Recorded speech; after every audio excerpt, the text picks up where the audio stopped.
ये हल्ला गुल्ला नहीं है, क्योंकि पूरी दुनिया देख रही है, तो एक नज़ीर कायम करनी है, एक उदाहरण लोगों के सामने रखना है कि पढ़े लिखे लोग इत्तेफाकी और नाइत्तेफाकी रखते हुए भी, एक दूसरे से सहमति और असहमति रखते हुए भी बात कह सकते हैं।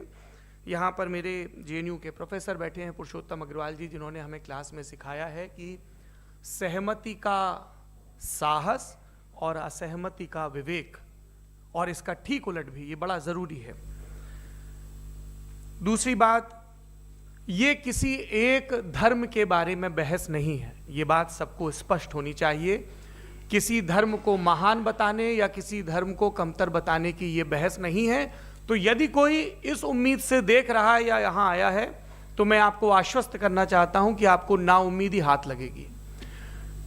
इस बहस में बहुत ज़्यादा धार्मिक प्रतीकों के इस्तेमाल को लेकर भी, ये दोनों लोग जो अभी आपको गंभीर दिख रहे हैं, भले लोग हैं, कल शाम को चाय पर मिले थे, बहुत हंसी मजाक भी इनके बीच हुआ था, और गलबैयाँ डालते हुए एक तस्वीर भी हुई थी। ये इस बात का प्रमाण है कि इंटरनेट पर जो हल्ला मचा हुआ है उसके मुकाबले ये दोनों लोग बहुत ही अच्छे शांत ढंग से बहस के लिए राजी हो गए हैं। ट्विटर की बातें ट्विटर तक सीमित, एलन मस्क आजकल उसको एक्स कहते हैं। और अब इस बहस की शुरुआत, मैं इन विद्वानों का, हालांकि इनको परिचय की ज़रूरत नहीं, पर हो सकता है, हमें पत्रकारिता में सिखाया जाता है कि नेवर अज्यूम, विज्ञान भी यही कहता है। मुफ्ती शमाइल नदवी साहब इस्लामिक विद्वान, शिक्षाविद हैं, कोलकाता के वाहियान फाउंडेशन के संस्थापक हैं, लखनऊ की प्रतिष्ठित दारुल उलूम नदवतुल उलमा से ग्रेजुएशन किया है, सोशल मीडिया और सार्वजनिक मंचों पर अध्यापन और बौद्धिक कामों में सक्रिय हैं, और इस समय इंटरनेशनल इस्लामिक यूनिवर्सिटी मलेशिया से PhD कर रहे हैं। अच्छी बात यह है कि पढ़ाई के साथ साथ ट्रैवल ब्लॉग भी बनाते हैं। पेट्रोनस टावर के सामने का ब्लॉग हमने देखा। हमारे साथ जावेद अख्तर साहब हैं। जावेद अख्तर साहब कवि हैं, शायर हैं, गद्य भी लिखते हैं, फिल्मों के लिए संवाद लिखे हैं, गीत लिखे हैं। इससे इतर ये वैज्ञानिक सोच को लेकर या अपने डिक्लेयर्ड एथिज्म को लेकर भी मुखर रहते हैं और अपने तहीं रैशनैलिटी की बात करते हैं। देवियों और सज्जनों, डज गॉड एग्जिस्ट, इस सवाल का जवाब सब अपने अपने तहीं खोजने की कोशिश कर रहे हैं। कोई इसको गॉड डैम पार्टिकल की खोज बताता है, कोई गॉड पार्टिकल की खोज बताता है, कोई हिग्स बोसान की खोज बताता है, कोई ये सवाल जवाब तलाशने की कोशिश करता है कि मास एग्जिस्टेंस में आखिर आया कैसे, हुआ क्या था, सृष्टि के पहले, समय के पहले क्या था। और कोई ये कहता है कि ये सारी खोजें जिस मस्तिष्क में हो रही हैं प्रकृति के क्रम में, वो कैसे विकसित हुआ। मैं उम्मीद करता हूँ कि हम आज इन बुनियादी सवालों के कुछ जवाब हासिल करने में कामयाब हूँ। मैं सबसे पहले मंच पर आमंत्रित कर रहा हूँ मुफ्ती शमाइल नदवी साहब को। आइए सर जी।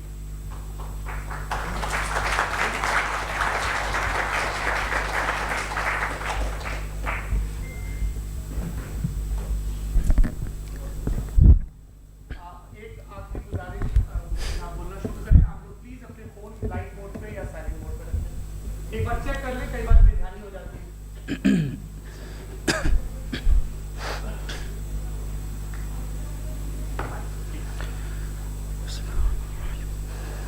तमाम तारीफ़ें उस क्रिएटर के लिए जिसने इस यूनिवर्स को एक मकसद के तहत पैदा किया है।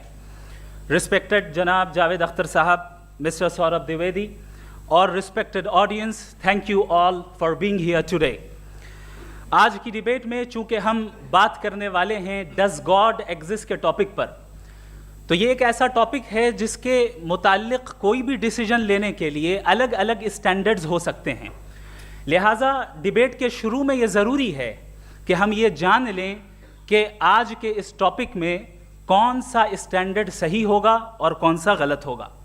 सबसे पहला स्टैंडर्ड जिसे मैं समझता हूँ कि हमारे रिस्पेक्टेड जनाब जावेद अख्तर साहब बड़ी तेज़ी के साथ उसकी तरफ लपकेंगे, वो है साइंस। जबकि साइंस दर हकीकत खुदा के एग्जिस्टेंस को डायरेक्टली साबित करने या उसके एग्जिस्टेंस को डिनाई करने के लिए स्टैंडर्ड नहीं बन सकती। और उसकी वजह क्या है, ये मैं नहीं कह रहा, ये वो लोग कह रहे हैं जो साइंस के एक्सपर्ट्स हैं। नेशनल एकेडमी ऑफ साइंस कहती है science doesn't have the processes to prove और disprove the existence of God. Why? क्योंकि साइंस का ताल्लुक एम्पेरिकल एविडेंस से है और एम्पेरिकल एविडेंसेस का ताल्लुक हमारे नेचुरल और फिजिकल वर्ल्ड से है, जबकि गॉड नॉन फिजिकल और सुपर नेचुरल रियलिटी है। लिहाजा नॉन फिजिकल रियलिटी को आप उस टूल के साथ नहीं चेक कर सकते जिसका काम फिजिकल रियलिटी को तलाश करना है। लिहाजा आज इस डिबेट में गॉड की एग्जिस्टेंस को साबित करने या उसे डिनाई करने में साइंटिफिक एविडेंस को एक्सेप्ट नहीं किया जाएगा। दूसरा स्टैंडर्ड हो सकता है रेविलेशन, कि रेविलेशन के जरिए हम यह साबित करें कि गॉड एग्जिस्ट करता है या नहीं। लेकिन यह स्टैंडर्ड भी आज इररेलेवेंट है। क्यों? क्योंकि रेविलेशन मेरे नज़दीक सोर्स ऑफ नॉलेज है, वैलिड सोर्स ऑफ नॉलेज है, लेकिन हमारे जावेद अख्तर साहब के नज़दीक ये वैलिड सोर्स ऑफ नॉलेज नहीं है। लिहाजा आज की डिबेट में मैं एक भी एविडेंस किसी भी मजहबी स्क्रिप्चर से नहीं दूंगा ताकि जावेद अख्तर साहब के लिए वो अनएक्सेप्टेबल ना हो। तीसरा जो मेयार हो सकता है वो है ऑब्जर्वेशन, कि भाई कोई कहे कि हमें खुदा दिखाओ, अगर है तो दिखाओ, या ये कि खुदा के एग्जिस्टेंस पर एम्पेरिकल एविडेंस दो, तो ये है दर हकीकत गलत टूल का इस्तेमाल करना। ये ऐसा ही है कि जावेद साहब मुझसे ये मुतालबा करें कि मुफ्ती साहब आप मेटल डिटेक्टर के जरिए प्लास्टिक डिटेक्ट करके दिखाएं।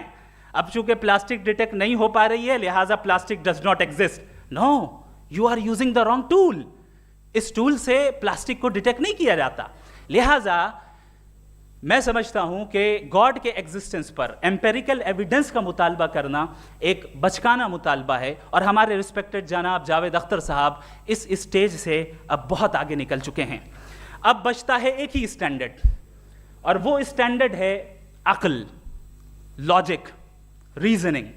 और यही वो स्टैंडर्ड है जिसके तहत गॉड की एग्जिस्टेंस को साबित किया जाएगा या गॉड की एग्जिस्टेंस को डिनाई किया जाएगा।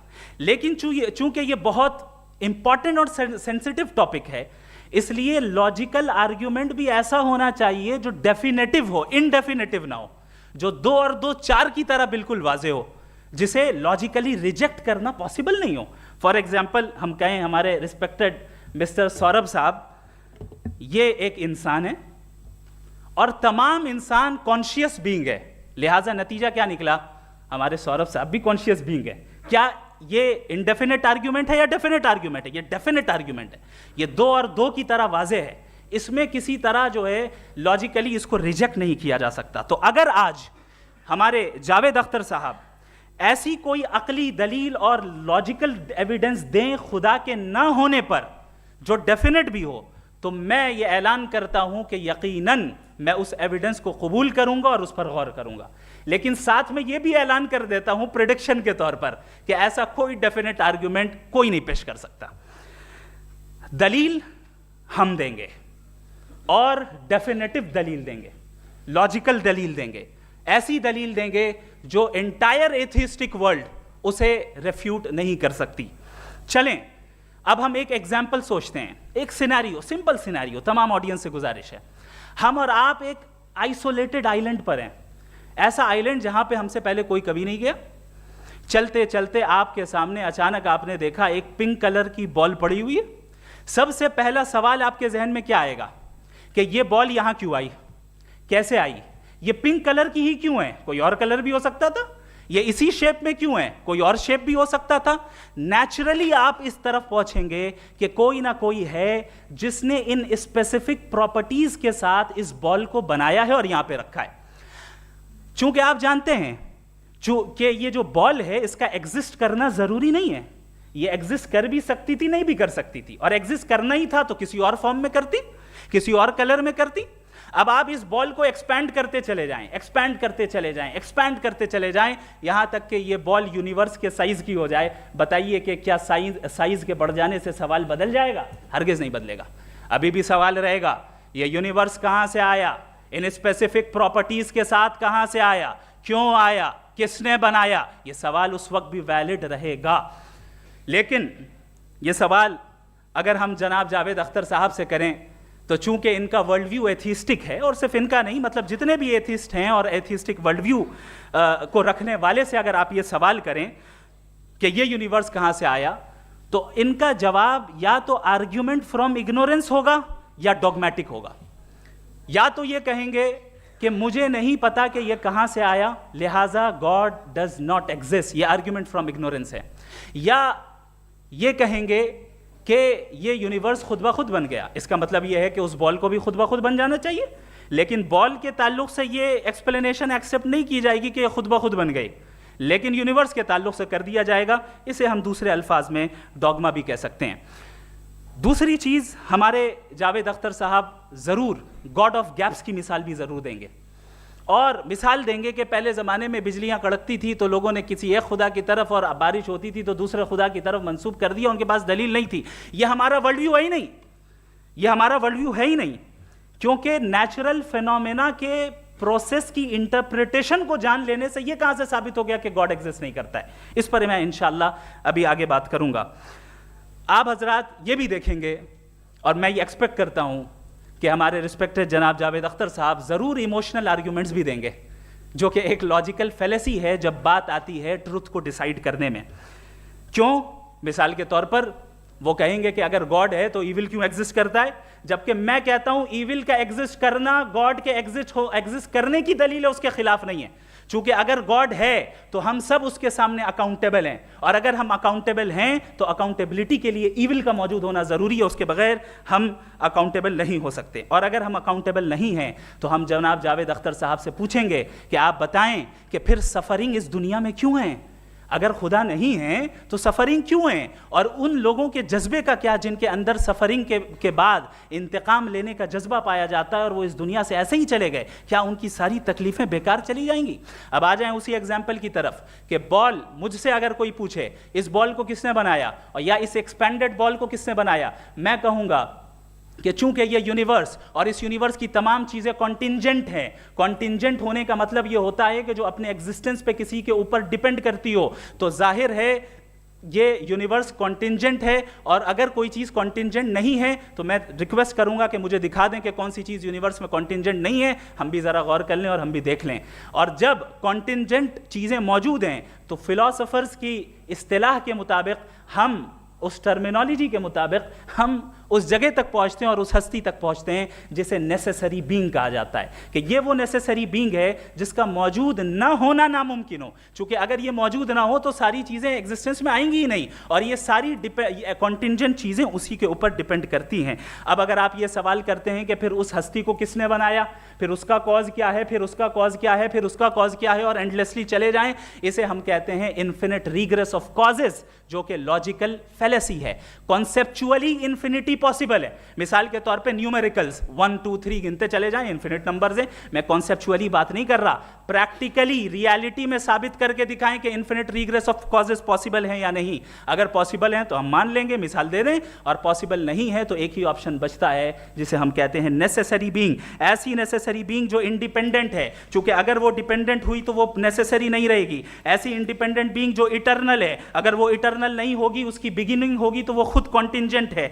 ऐसी बीइंग जो पावरफुल है, क्योंकि कॉन्टिंजेंट को एक्चुअलाइज करने के लिए पावर चाहिए। ऐसी बीइंग जो इंटेलिजेंट है और नॉलेजेबल है, क्योंकि ये यूनिवर्स स्पेसिफिक फॉर्म और स्पेसिफिक लॉज ऑफ नेचर के तहत प्रिसाइजली चल रहा है।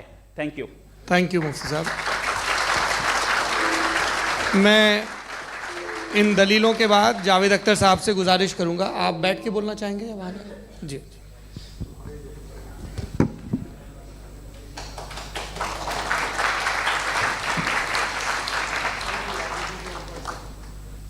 पहले तो मैं मुफ्ती साहब को एक अच्छी खबर देना चाहूँगा कि मेरी नॉलेज साइंस के बारे में बड़ी मामूली है, तो आप फिक्र ना करें उसकी, लेकिन कुछ कॉमन सेंस है मुझ में।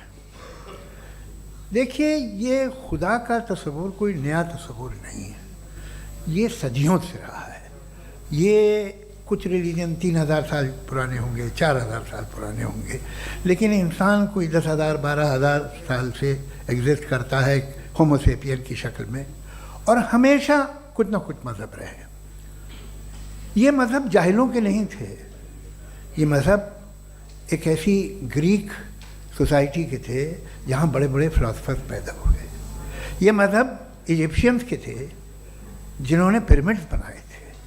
ये रोमन्स के थे कि जिनका आर्किटेक्चर और सेनेट यानी पहली बुनियाद डेमोक्रेसी की, लिमिटेड थी मगर डेमोक्रेसी थी, ये उन लोगों ने किए थे। तो इनका जो जुपिटर था, रा था, ज़्यूस था, उन्हें उस पर इतना ही एतमाद था जितना आज किसी मजहबी आदमी को अपने खुदा पे होगा।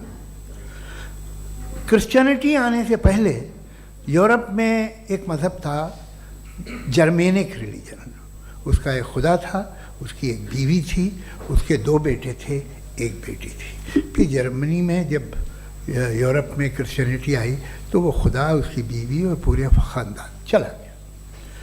तो हमने, अगर हम हिस्ट्री देखें तो खुदा जो हैं वो ज़्यादातर फ़ानी है, वो हमेशा रहे नहीं। और वो जो लोग इन्हें मानते थे उनको आप कहें वो तो जाहिल थे, उन्हें तो कुछ पता ही नहीं था, ऐसा नहीं है। वो अपने वक्त में बड़े काबिल लोग थे और अपने वक्त में उन्होंने बड़े बड़े काम किए हैं, फिलोसफर्स थे, साइंटिस्ट थे, लेकिन उनका मज़हब कहाँ गया, उनके खुदा कहाँ गए? आज जो खुदा हैं दुनिया में लोग उन्हें मानते हैं। आपको क्या मालूम कि कितने बरसों के बाद क्या होने वाला है? हम यूरोप में देखते हैं तो चर्च खाली हैं। तो वक्त के साथ चीज़ें बदलती हैं। जहाँ तक इसका ताल्लुक़ है मज़हबों का, हर मज़हब आपसे एक चीज़ मांगता है, फेथ। ये फेथ क्या चीज़ होती है? What is the difference between faith and belief? ये तो बहुत ही अहमकाना बात होगी कि कोई आदमी कहे साहब अगर खुदा है तो मुझे दिखाइए। ये तो जाहिलाना बात हुई। मैंने तो नॉर्थ पोल नहीं देखा है, मगर मैं मानता हूँ कि नॉर्थ पोल है। मैं क्यों मानता हूँ? इसलिए कि अगर ये दुनिया राउंड है तो उसका कोई टॉप होगा।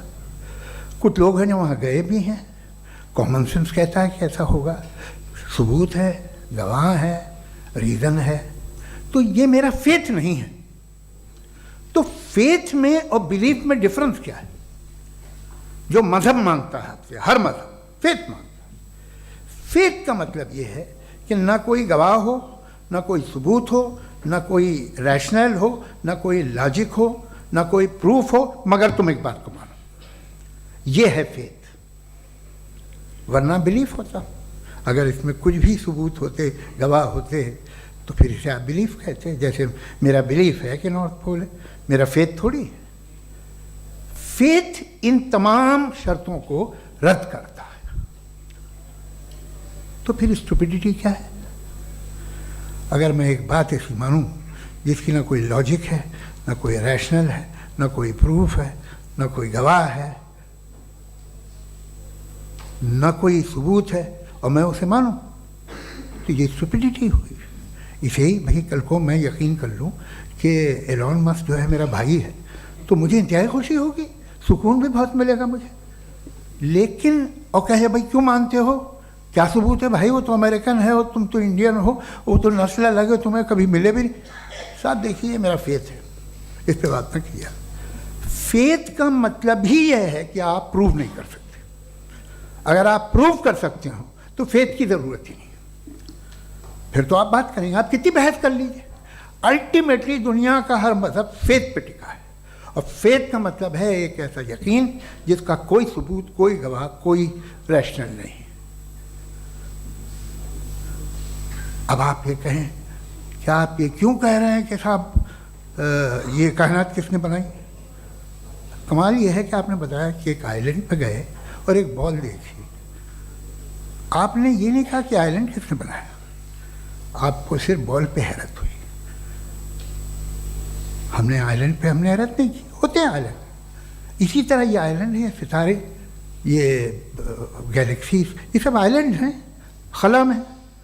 हम उन्हें टेकन फॉर ग्रांटेड लेते हैं, हम पूछते नहीं किसने बनाए। आपने जजीरे के बारे में भी नहीं पूछा है।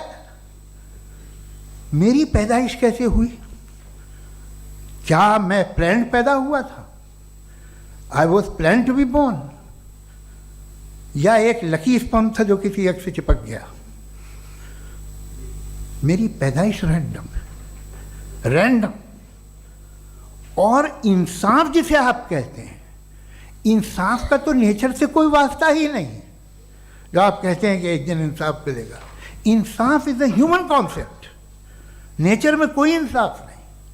अगर शेख हिरन को खा जाता है तो उसे कोई सज़ा नहीं मिलती। अगर एक आंधी आती है और हरे भरे पेड़ों को उखाड़ के फेंक देती है तो आंधियों की जेल नहीं होती है। नेचर में इंसाफ नहीं, इसलिए मुझे नेचर को इंसाफ की ज़रूरत भी नहीं। नेचर तमाम एक है। अब हम कहें कि साहब ये देखिए जो मैंने खाना खाया था ये मेरी आँख तो नहीं यूँ कर दिया उसे तो इसे सज़ा मिलनी नहीं, वो सिस्टम है, ऐसे ही चल रहा है। नेचर बगैर इंसाफ के है। इंसाफ इज़ अ ह्यूमन कॉन्सेप्ट। तो जो आपसे कहता है कि मैं तुम्हें इंसाफ दूंगा वो इंसानी जहन की पैदावार है। ये नेचुरल है ही नहीं, ये आसमानी है ही नहीं। नेचर का तसव्वुर, इंसाफ का तसव्वुर। भाई आप साथ मिलते हैं, अब आप लेफ्ट हैंड ड्राइव कर दें, ये क्या है? तमाम सच, तमाम नेकी, तमाम शराफत लेफ्ट हैंड ड्राइव है। वरना क्या होगा, या तो आप क्रॉस कर देंगे, आपका एक्सीडेंट हो जाएगा, या आप किसी को मार देंगे, या ट्रैफिक जैम हो जाएगा।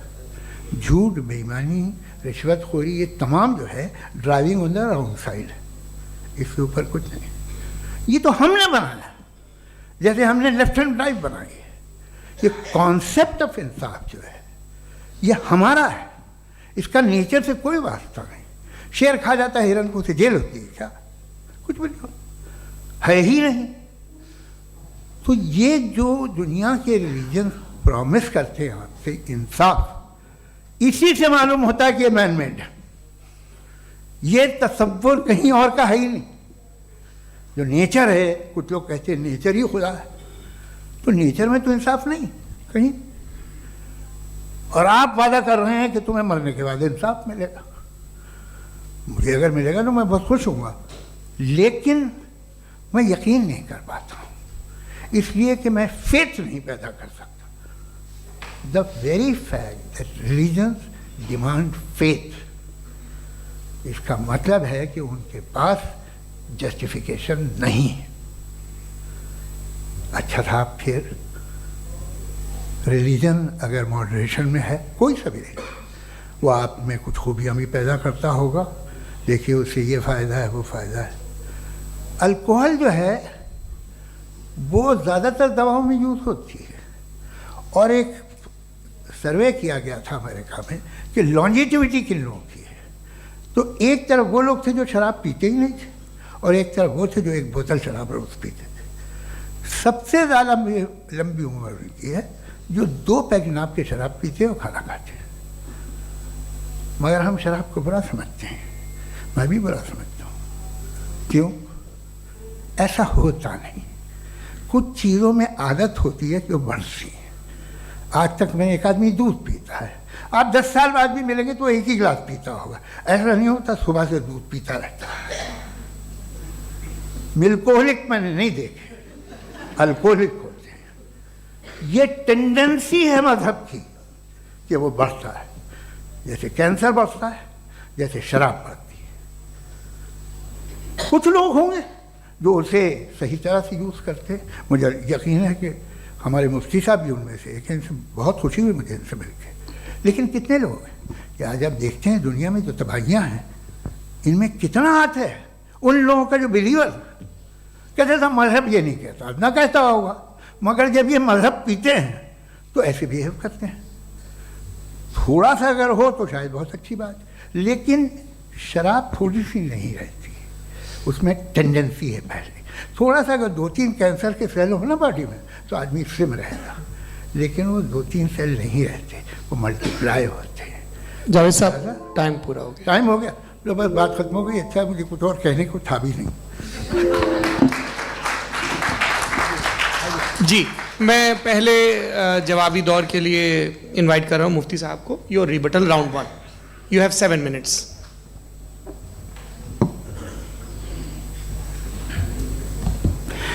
Thank you very much Javed साहब। आपकी बात को सुनकर बड़े महजूज हुए हम लोग। महजूज, do you understand? We enjoyed. Okay, अब थोड़ा सा लॉजिकली उसको हम लोग देखते हैं। दरअसल हम लोगों ने कल गुजारिश की थी मुफ्ती साहब से भी, जावेद साहब से भी, कि हिंदुस्तानी ज़बान आम फहम सबको समझ में आ जाए, और जहाँ कहीं आप मुश्किल शब्द इस्तेमाल करें वहाँ बताते भी चलें। Thank you. तो सबसे पहले हमारे रिस्पेक्टेड जावेद साहब ने हवाला दिया कि खुदा फ़ानी है, कितने मजहब आ गए चले गए, किसी ने जुपिटर को खुदा माना, किसी ने किसी को माना। मैं कहता हूं जिसने कॉन्टिंजेंट चीज को खुदा माना, गलत माना, वो खुदा ही नहीं, वो खुदा ही नहीं है।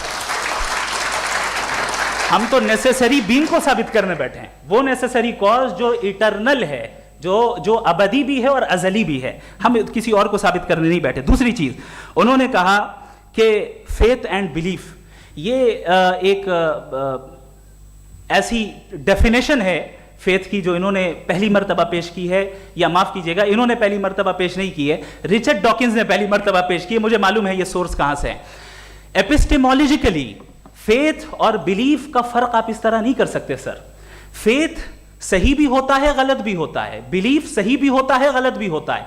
जो लॉजिक, रीजन और एविडेंस से बैक्ड होगा वो फेथ सही होगा। और आप जिस फेथ की बात कर रहे हैं कि इलॉजिकल है और उसके पीछे नहीं है, तो we are on the same page. हम नहीं मानते उस फेथ को, जो फेथ ऐसा हो जिसके पीछे कोई लॉजिक ना हो, एविडेंस ना हो, हम नहीं मानते। हम तो उस फेथ के कायल हैं जिसके पीछे लॉजिक हो और एविडेंस हो। तो बिलीफ सही भी होता है, गलत भी होता है, फेथ भी सही होता है और गलत भी होता है। तो आज फेथ और बिलीफ के डिफरेंस पे बात नहीं हो रही है। आज आप चाहे फेथ एक्सेप्ट कर लें या बिलीफ एक्सेप्ट कर लें, आज ये बात होगी कि ट्रूथ क्या है, चाहे ट्रू बिलीफ सही है या ट्रू फेथ सही है, और फॉल्स फेथ क्या है और फॉल्स बिलीफ क्या है, बात इस पे हो रही है। दूसरी चीज इन्होंने पूछा स्टुपिडिटी फिर क्या है। अगर फेथ रिलीजन स्टुपिडिटी नहीं है तो और क्या है? चूंकि फेथ का मुतालबा करते हैं तो स्टुपिडिटी क्या है? मैं कहता हूं स्टुपिडिटी एथिज्म है। उसकी वजह यह है कि आप एक सड़क पे जा रहे हो और आप किसी गार्डन में जाएं और देखें वहां लिखा है फूलों के साथ I love Javed Akhtar, and I really do, I love you sir. So जब आप वहां पर पहुंचे तो वहां पहुंचकर अब ये बताएं, क्या आप ये कहेंगे वाह व्हाट अ नेचुरल सिलेक्शन? ये क्या नेचुरल सिलेक्शन है? नहीं, ये प्रिसाइजली डिजाइंड है, इसके पीछे डिजाइनर है। लिहाजा अगर कोई एक ऐसी कॉमन सेंस की बात को कबूल नहीं कर रहा है कि यूनिवर्स जो इतने प्रिसाइजली काम कर रहा है, हम कह दें कि खुद ब खुद बन गई, मैं समझता हूं इससे बड़ी स्टुपिडिटी और कुछ नहीं है। ये इर्रेशनल चीज है। फिर हमारे सर ने कहा कि आपने बॉल पे फोकस किया, आइलैंड पे फोकस नहीं किया। अरे आइलैंड को किसने बनाया यही समझाने के लिए तो बॉल की मिसाल दे रहा हूं। और बॉल भी कॉन्टिंजेंट है, आइलैंड भी कॉन्टिंजेंट है, दोनों नेसेसरी बीइंग का मुतालबा करते हैं। आगे इन्होंने कहा कि नेचर में कोई इंसाफ नहीं है। हम डिसाइड करते हैं कि मोरालिटी क्या होती है, इंसाफ क्या होता है। हम डिसाइड करते हैं, जैसे ड्राइविंग सीट में ट्रैफिक वाला, ये तो किसी खुदा ने नहीं कहा, ये है, इसे कहते हैं फॉल्स इक्विवेलेंस। ये एक लॉजिकल फेलेसी है। आपने जो है मिसाल दी ड्राइविंग की और ट्रैफिक की, ये सब्जेक्टिव मोरालिटी है। आप सब्जेक्टिव मोरालिटी को मिसाल बनाकर ऑब्जेक्टिव मोरालिटी के ऊपर नहीं थोप सकते। इंसाफ की ऑब्जेक्टिव मोरालिटी है। अगर आप ये कहते हैं कि नेचर में इंसाफ नहीं है तो इंसाफ का न होना ये नेचुरल हुआ, तो फिर नेचर को नेचर रहने दे, क्यों हम इतना स्ट्राइव कर रहे हैं दुनिया में इंसाफ लाने के लिए? ये तो इलॉजिकल बात है, इर्रेशनल बात है। इसलिए बहुत सी चीजें ऐसी हैं जो ऑब्जेक्टिवली जो है इविल या गुड हैं, और बहुत सी चीजें ऐसी हैं जो सब्जेक्टिवली हैं। सब्जेक्टिवली जो मोरल होता है या इमोरल होता है उसको हम सोशल कंसेंसस से या पर्सनल प्रेफरेंस से डिसाइड करते हैं। लेकिन जो ऑब्जेक्टिव मोरालिटी है, जिसमें इंसाफ आया, जो इन्होंने बार बार रिपीट किया, ये ऑब्जेक्टिव है, सब्जेक्टिव नहीं है। अगर आप कहते हैं ये सब्जेक्टिव है तो मेरा सवाल आपसे ये है, क्या सोशल कंसेंसस के जरिए अगर जुल्म को सही करार दे दिया जाएगा तो आप जुल्म को जस्टिफाई करेंगे? दूसरी चीज इन्होंने ये कहा कि 2 पैक शराब पी लें तो वो उतने पे नहीं रहता, बढ़ जाता है। यही मामला मजहब के साथ है।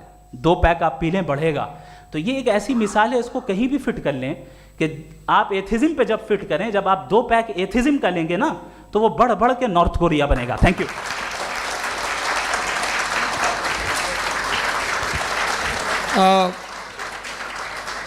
फर्स्ट राउंड के रिबटल के लिए मैं जावेद साहब को इनवाइट कर रहा हूं। आपके पास 7 मिनट का वक्त है, रीसेट कर दीजिएगा प्लीज।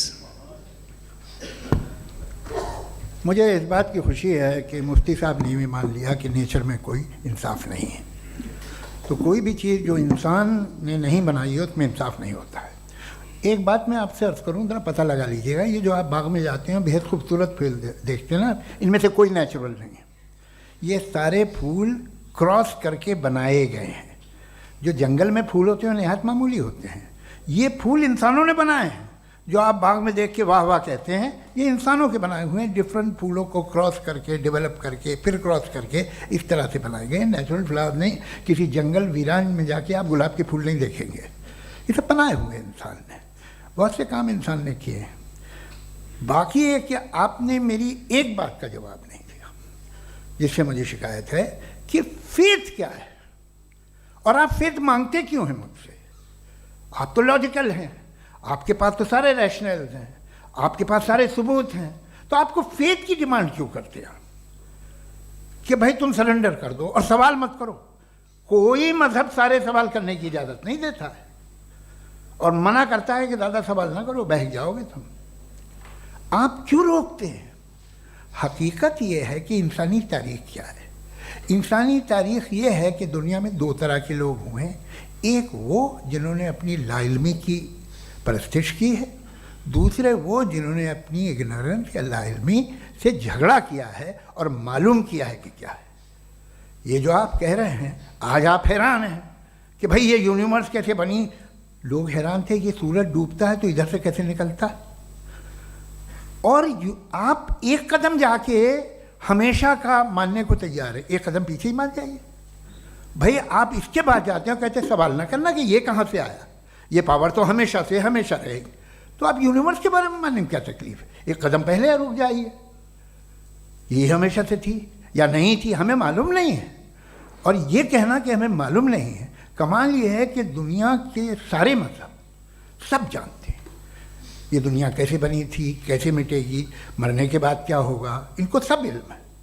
इनको किसी को डायनासोर होते थे पहले ये नहीं पता था, किसी को नहीं पता।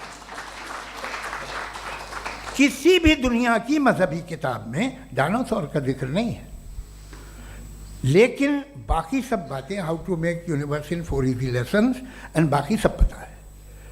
जिसको सब पता है वो गड़बड़ है।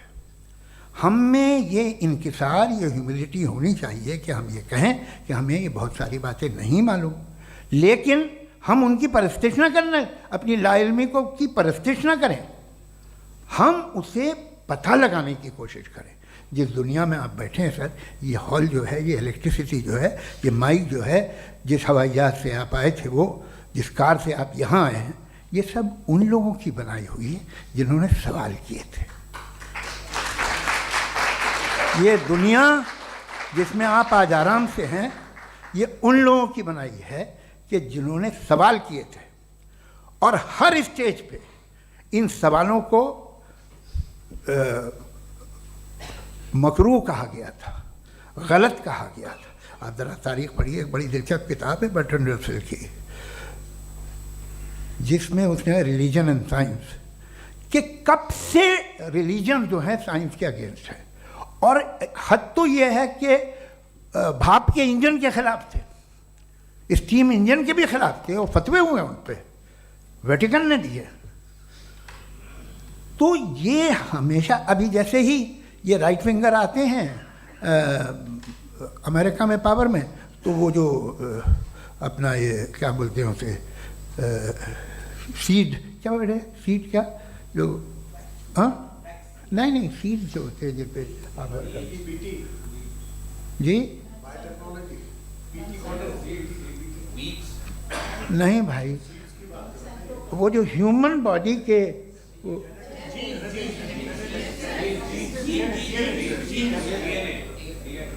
उस पर रिसर्च बंद हो जाती है, रिपब्लिकन नहीं करने देते। अरे भाई इतना डर क्या है तुम्हें? एक ज़माने में बहुत नाराज़ थे ये सारे मजहबी लोग कि ये इंसान तो इंसान बनाने की कोशिश कर रहा है। आपको क्या तकलीफ भाई, बना ले तो बना लेने दो, ये खौफ क्या है? और ये सब आज जो आप कह कर रहे हैं नामुमकिन है, ये कैसे हुआ? मुझे एक किस्सा याद आता है। जब मैं 6ठी क्लास में था तो मैं मैथमेटिक्स में बहुत वीक था, तो एक टीचर रख दिया गया, उसने 1 2 3 4 5 6 7 तो सिखा दिया मुझे। वो दिन मैं भूल नहीं सकता हूँ मुफ्ती साहब, जिस दिन उसने ये बताया कि 1/2 क्या होता है और 3/4 क्या होता है। मुझे ऐसा लगा कि मेरा सर बीच से फट जाएगा। ये आदमी कह रहा है कि जो दीवार के अंदर जाओ वॉक करते हुए। आज हंसता हूँ मैं इस बात पे। तो आज जो बातें आपके जहन से बिल्कुल परे हैं और आप हैरान होते उन्हें देख के, एक वक्त आएगा कि मामूली लगेंगी, और हुआ है, आपकी इंसानी तारीख ही है। इतनी जल्दी सारे फैसले आप मत कर लीजिए, थोड़ा ये ह्यूमिलिटी रखिए कि भाई ये हमें नहीं मालूम।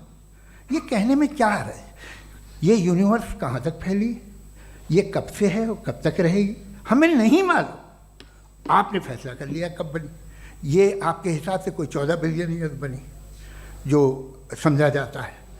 उससे पहले हजारों करोड़ों अरबों साल तक खुदा बैठा क्या कर रहा था, खामोश बैठा था, ऐसे ही जमाइयाँ ले रहा था।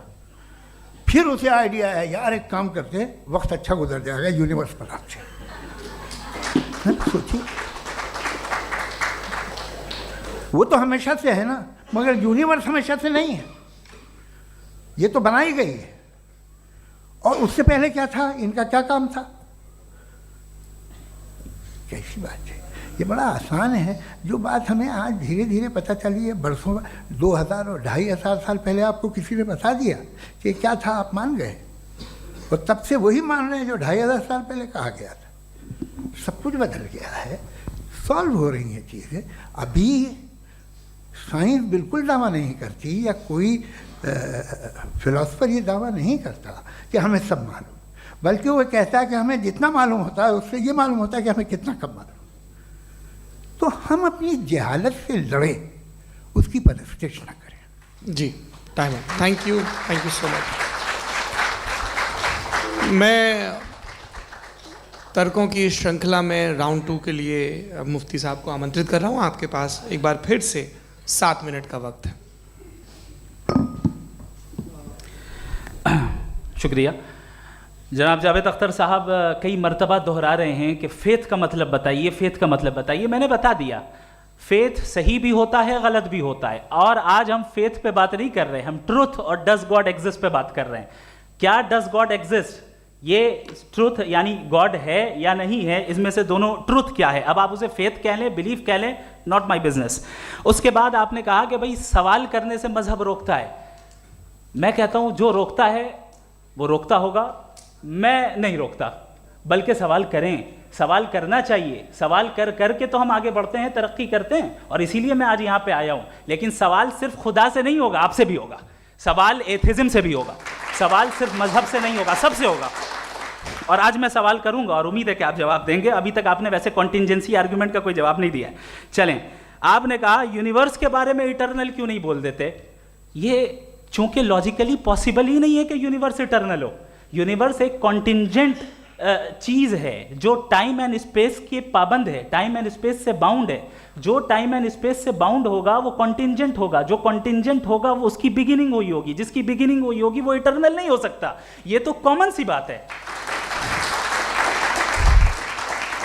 आपने कहा कि किसी मजहबी किताब में डायनासोर का जिक्र नहीं है। अफसोस कि आज तक किसी मैथमेटिक्स के किताब में मुझे डायनासोर का जिक्र नहीं मिला।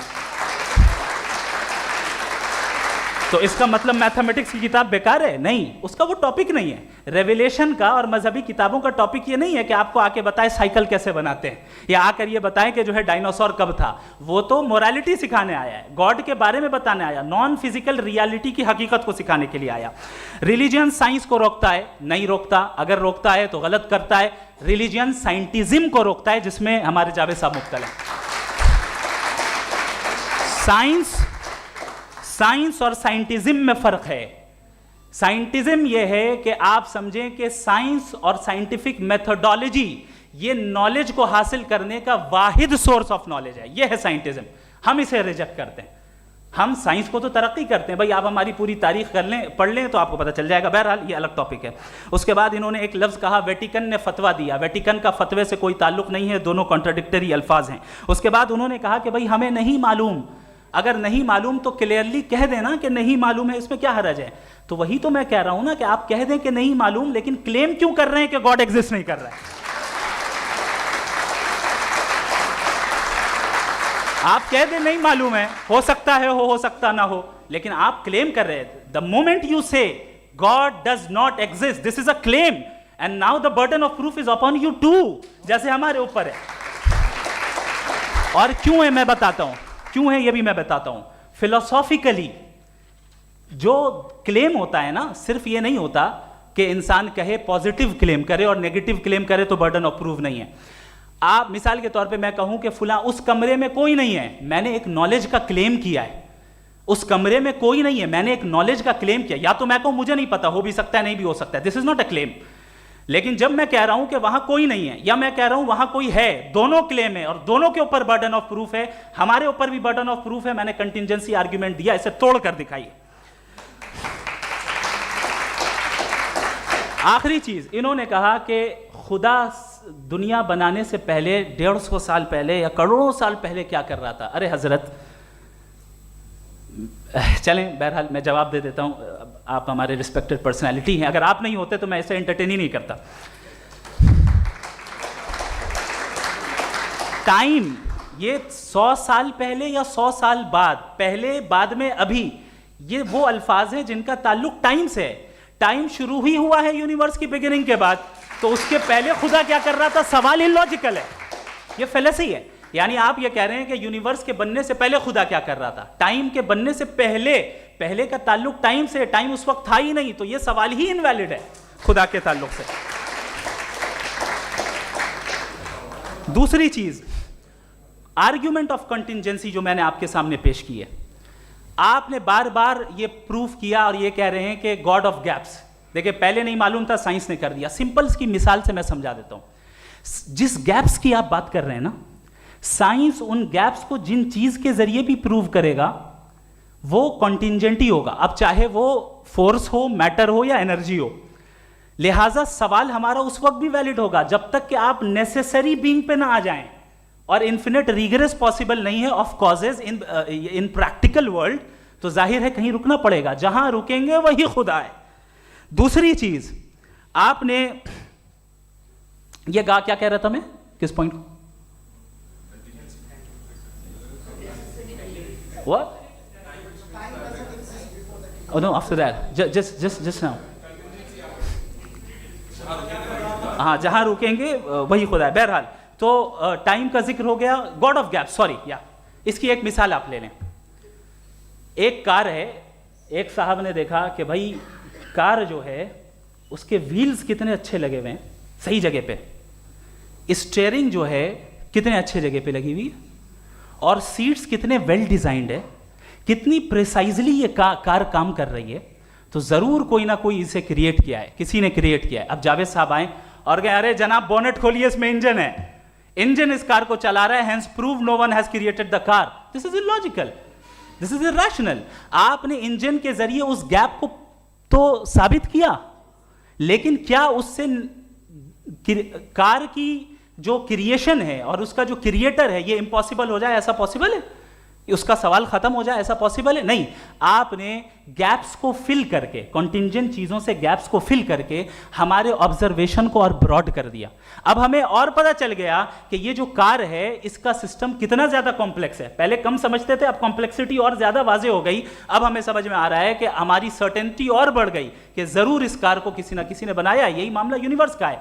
साइंस हमेशा फिजिकल वर्ल्ड की चीजों को ही फिल करती जाएगी और फिजिकल चीजों से ही करती जाएगी, चूंकि एम्पेरिकल एविडेंस का ताल्लुक फिजिकल वर्ल्ड से है। आप साइंस के जरिए मेटाफिजिकल रियलिटी को कभी साबित नहीं कर सकते। ये रॉन्ग टूल का इस्तेमाल करना है। ये वही काम है कि आप मेटल डिटेक्टर से प्लास्टिक डिटेक्टर करने चलें, जो कि जाहिर है सही नहीं है। Thank you.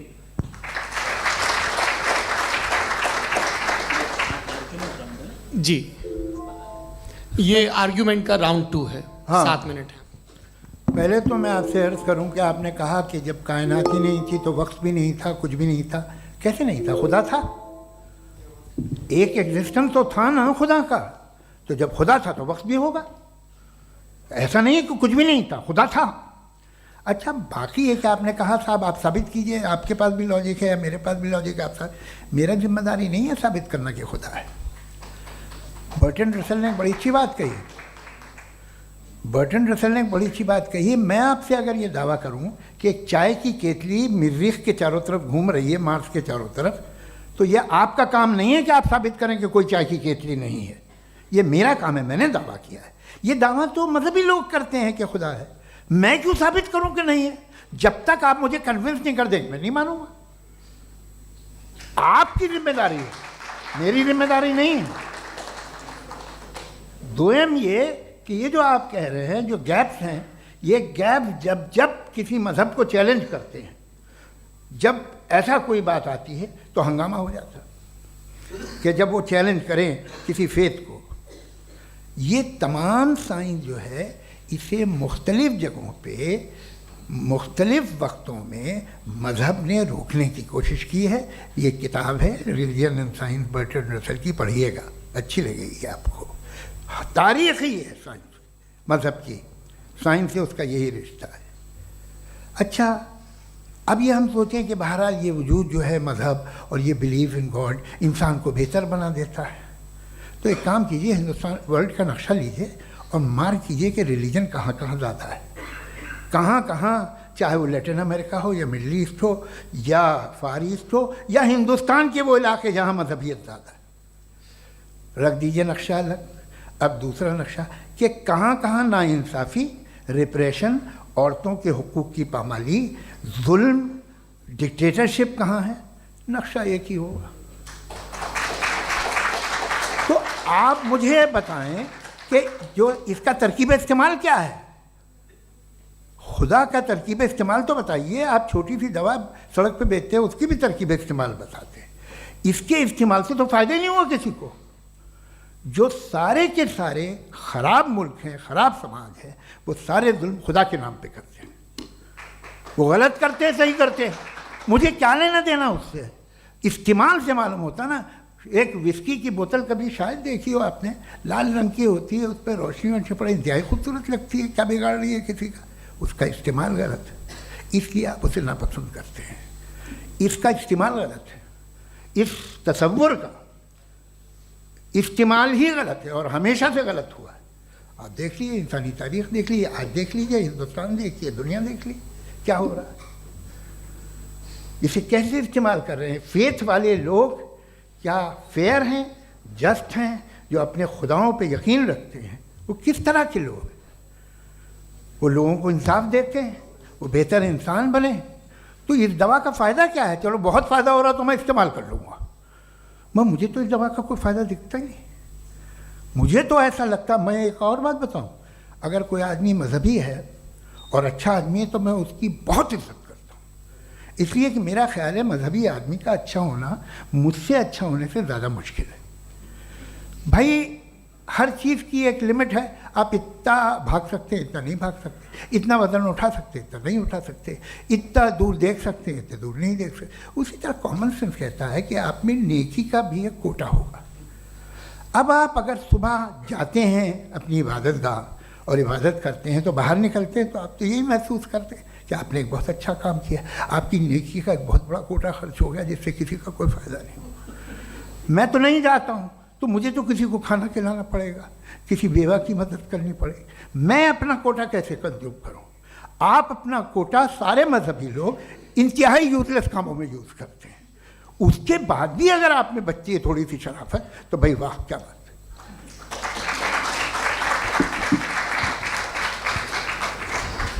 एक तो मुझे ये बात बहुत अच्छी लग रही है कि दोनों ही विद्वान समय को मानते हैं और बहुत समय से अपनी दलीलें और बाज़ दफ़ा समय से पहले अपनी तकरीरें पूरी करके अपनी अपनी कुर्सी पर बैठ रहे हैं। ये इस आर्ग्यूमेंट का राउंड 2 पूरा हुआ। अब रिबटल का राउंड 2 है और उसके बाद क्रॉस एग्जामिनेशन होगा। नहीं, आपका आर्ग्यूमेंट हो गया सर। हमारे यहाँ स्कूल के सिलेबस में पंच परमेश्वर कहानी पढ़ाई जाती है, प्रेमचंद जी की लिखी हुई। आप निश्चिंत रहिए, आपके कोई राउंड में मिस नहीं होने दूंगा। रिबटल का राउंड 2 मुफ्ती शमाइल नदवी साहब।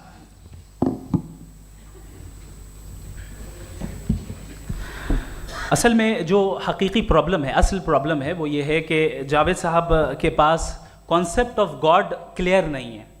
इन्होंने कहा कि कायनात से पहले खुदा तो था, तब भी तो टाइम होगा। ये टाइम कायनात का हिस्सा है। हम खुदा, उस खुदा को मानते हैं, नेसेसरी बीइंग का टाइमलेस होना ज़रूरी है, चूँकि वो टाइम का क्रिएटर है। जब उसने टाइम को क्रिएट किया तो वो खुद टाइम पे कैसे होगा? उसने जब स्पेस को क्रिएट किया तो खुद स्पेस में कैसे होगा? अगर वो टाइम एंड स्पेस को पहले से ही उसका पाबंद है तो फिर किस चीज़ को उसने क्रिएट किया? लिहाजा ये सवाल गलत है कि खुदा था तो टाइम होगा, बिल्कुल नहीं। टाइम के पाबंद हम हैं, खुदा नहीं है। हम फिजिकल वर्ल्ड से ताल्लुक रखते हैं, वो मेटाफिजिकल रियलिटी है। दूसरी चीज़ इन्होंने मिसाल दी कि चाय की केतली हवा में घूम रही होगी, और पता नहीं शायद वो बर्टन रसल का उन्होंने हवाला दिया। बहरहाल यही प्रॉब्लम है। प्रॉब्लम यही है कि हम चीज़ों के दरमियान डिफ्रेंशिएट नहीं कर पाते हैं। ये जो आपने मिसाल दी ये इमेजिनेशन है, और मैं जो साबित कर रहा हूँ वो लॉजिकल नेसेसिटी है। आप इमेजिन करने आए तो कुछ भी करें, जुपिटर में पिंक एलिफेंट होगा, यूनिकॉर्न होगा, करें, उससे कायनात पे क्या फर्क पड़ता है? उससे आप लॉजिकल नेसेसिटी साबित नहीं कर सकते। मैं तो उस प्राइम कॉज की बात कर रहा हूं, उस नेसेसरी बीइंग की बात कर रहा हूं जिसके बगैर इस कायनात का एग्जिस्टेंस मुमकिन नहीं है। दूसरी चीज, मजहब को साइंस चैलेंज करती है वगैरह वगैरह, ये हमारा टॉपिक ही नहीं है। मैं इस पर बात करूंगा तो फिर मेरा वक्त चला जाएगा। मजहब के ऊपर चूंकि हमारी डिस्कशन नहीं है, साइंस को मजहब और बिलखुसूस मैं और हमारा वर्ल्ड व्यू कम अज़ कम साइंस को पीछे नहीं करता है, साइंटिज्म की मजम्मत करता है। इसकी वजाहत मैंने पहले कर दी। दूसरी चीज़ इन्होंने कहा वर्ल्ड का नक्शा लीजिए, वर्ल्ड मैप लीजिए, दो अलग अलग जगह की। हज़रत मैंने ये होमवर्क किया था, और मैंने मिडिल ईस्ट का एक नक्शा लिया और यूरोप का एक नक्शा लिया, ये मजहबी इलाका और ये लिबरल और एथीस्ट इलाका। मुझे पता चला कि सबसे ज़्यादा रेप केसेस जो हैं वहाँ पर हैं।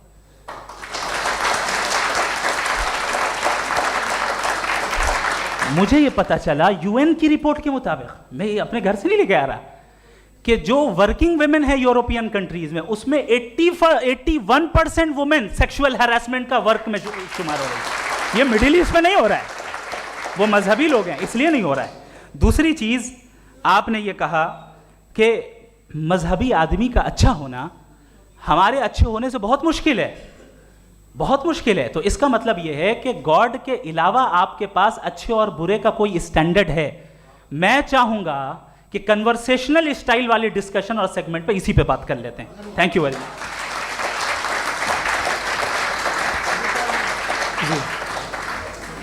ये रिबटल का राउंड 2 है, आपके पास 5 मिनट का वक्त है, और इसके बाद क्रॉस एग्जामिनेशन शुरू करेंगे। आप चाहें तो जो इन्होंने सवाल पूछे उनके जवाब आप रिबटल में भी दे सकते हैं। जी जी, देखिए पहले तो ये बात कि ये मिसाल गलत नहीं है, गलत है।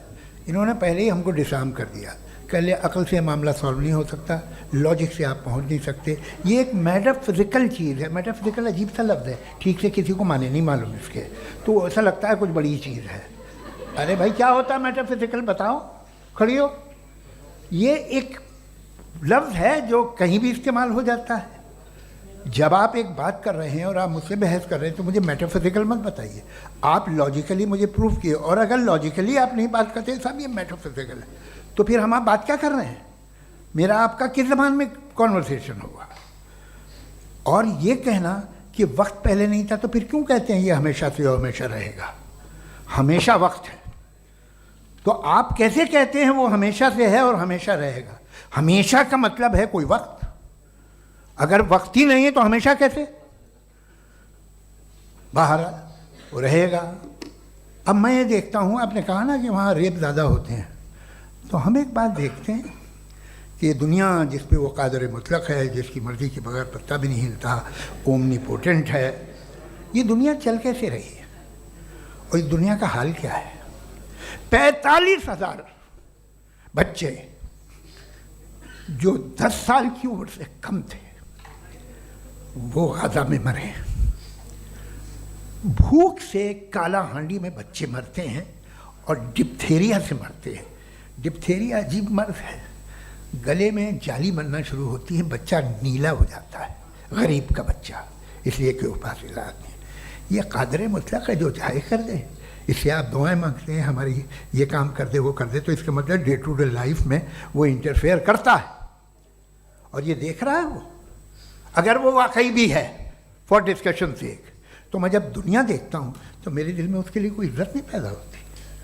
ये क्या कर रहे हो तुम पूरे ऑल पावरफुल हो, ओमनीपोटेंट हो, ओमनी प्रेजेंट हो।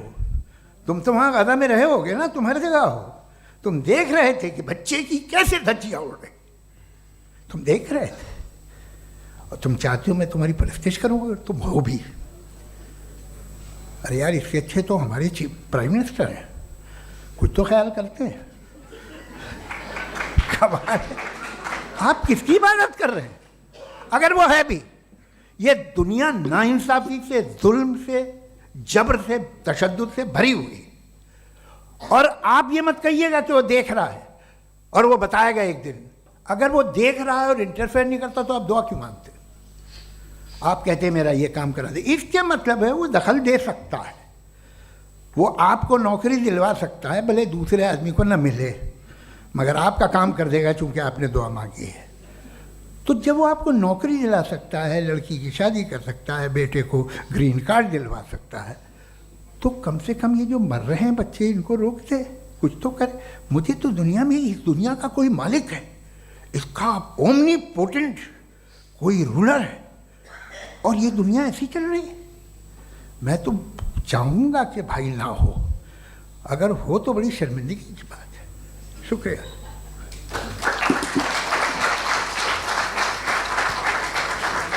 देवियों और सज्जनों, इस बहस के 2 राउंड और 2 रिबटल पूरे हो चुके हैं। अब सबसे ज़रूरी और सबसे मुश्किल राउंड शुरू हो रहा है, क्रॉस एग्जामिनेशन का। अब इन विद्वानों की सज्जनता की एक परख भी होगी और वक्त हमने 16 मिनट का तय किया है। पहला सवाल आप पूछना चाहेंगे? जी बिल्कुल। पहले बोले भी आप आप माइक ले लीजिएगा हाथ में, ये नीचे से ऑन जी। मैं बोलता हूँ, ये डायस हटा सकते हैं क्या हम थोड़ा क्विकली? डायस पीछे कर दीजिए बस थोड़ा सा, है, ताकि ये जो दाएं बाएं लोग बैठे हैं, इसे हटा ही दीजिए। अब हम वहाँ तो जाने वाले नहीं। आराम से आराम से दोनों तरफ से हटा दीजिए।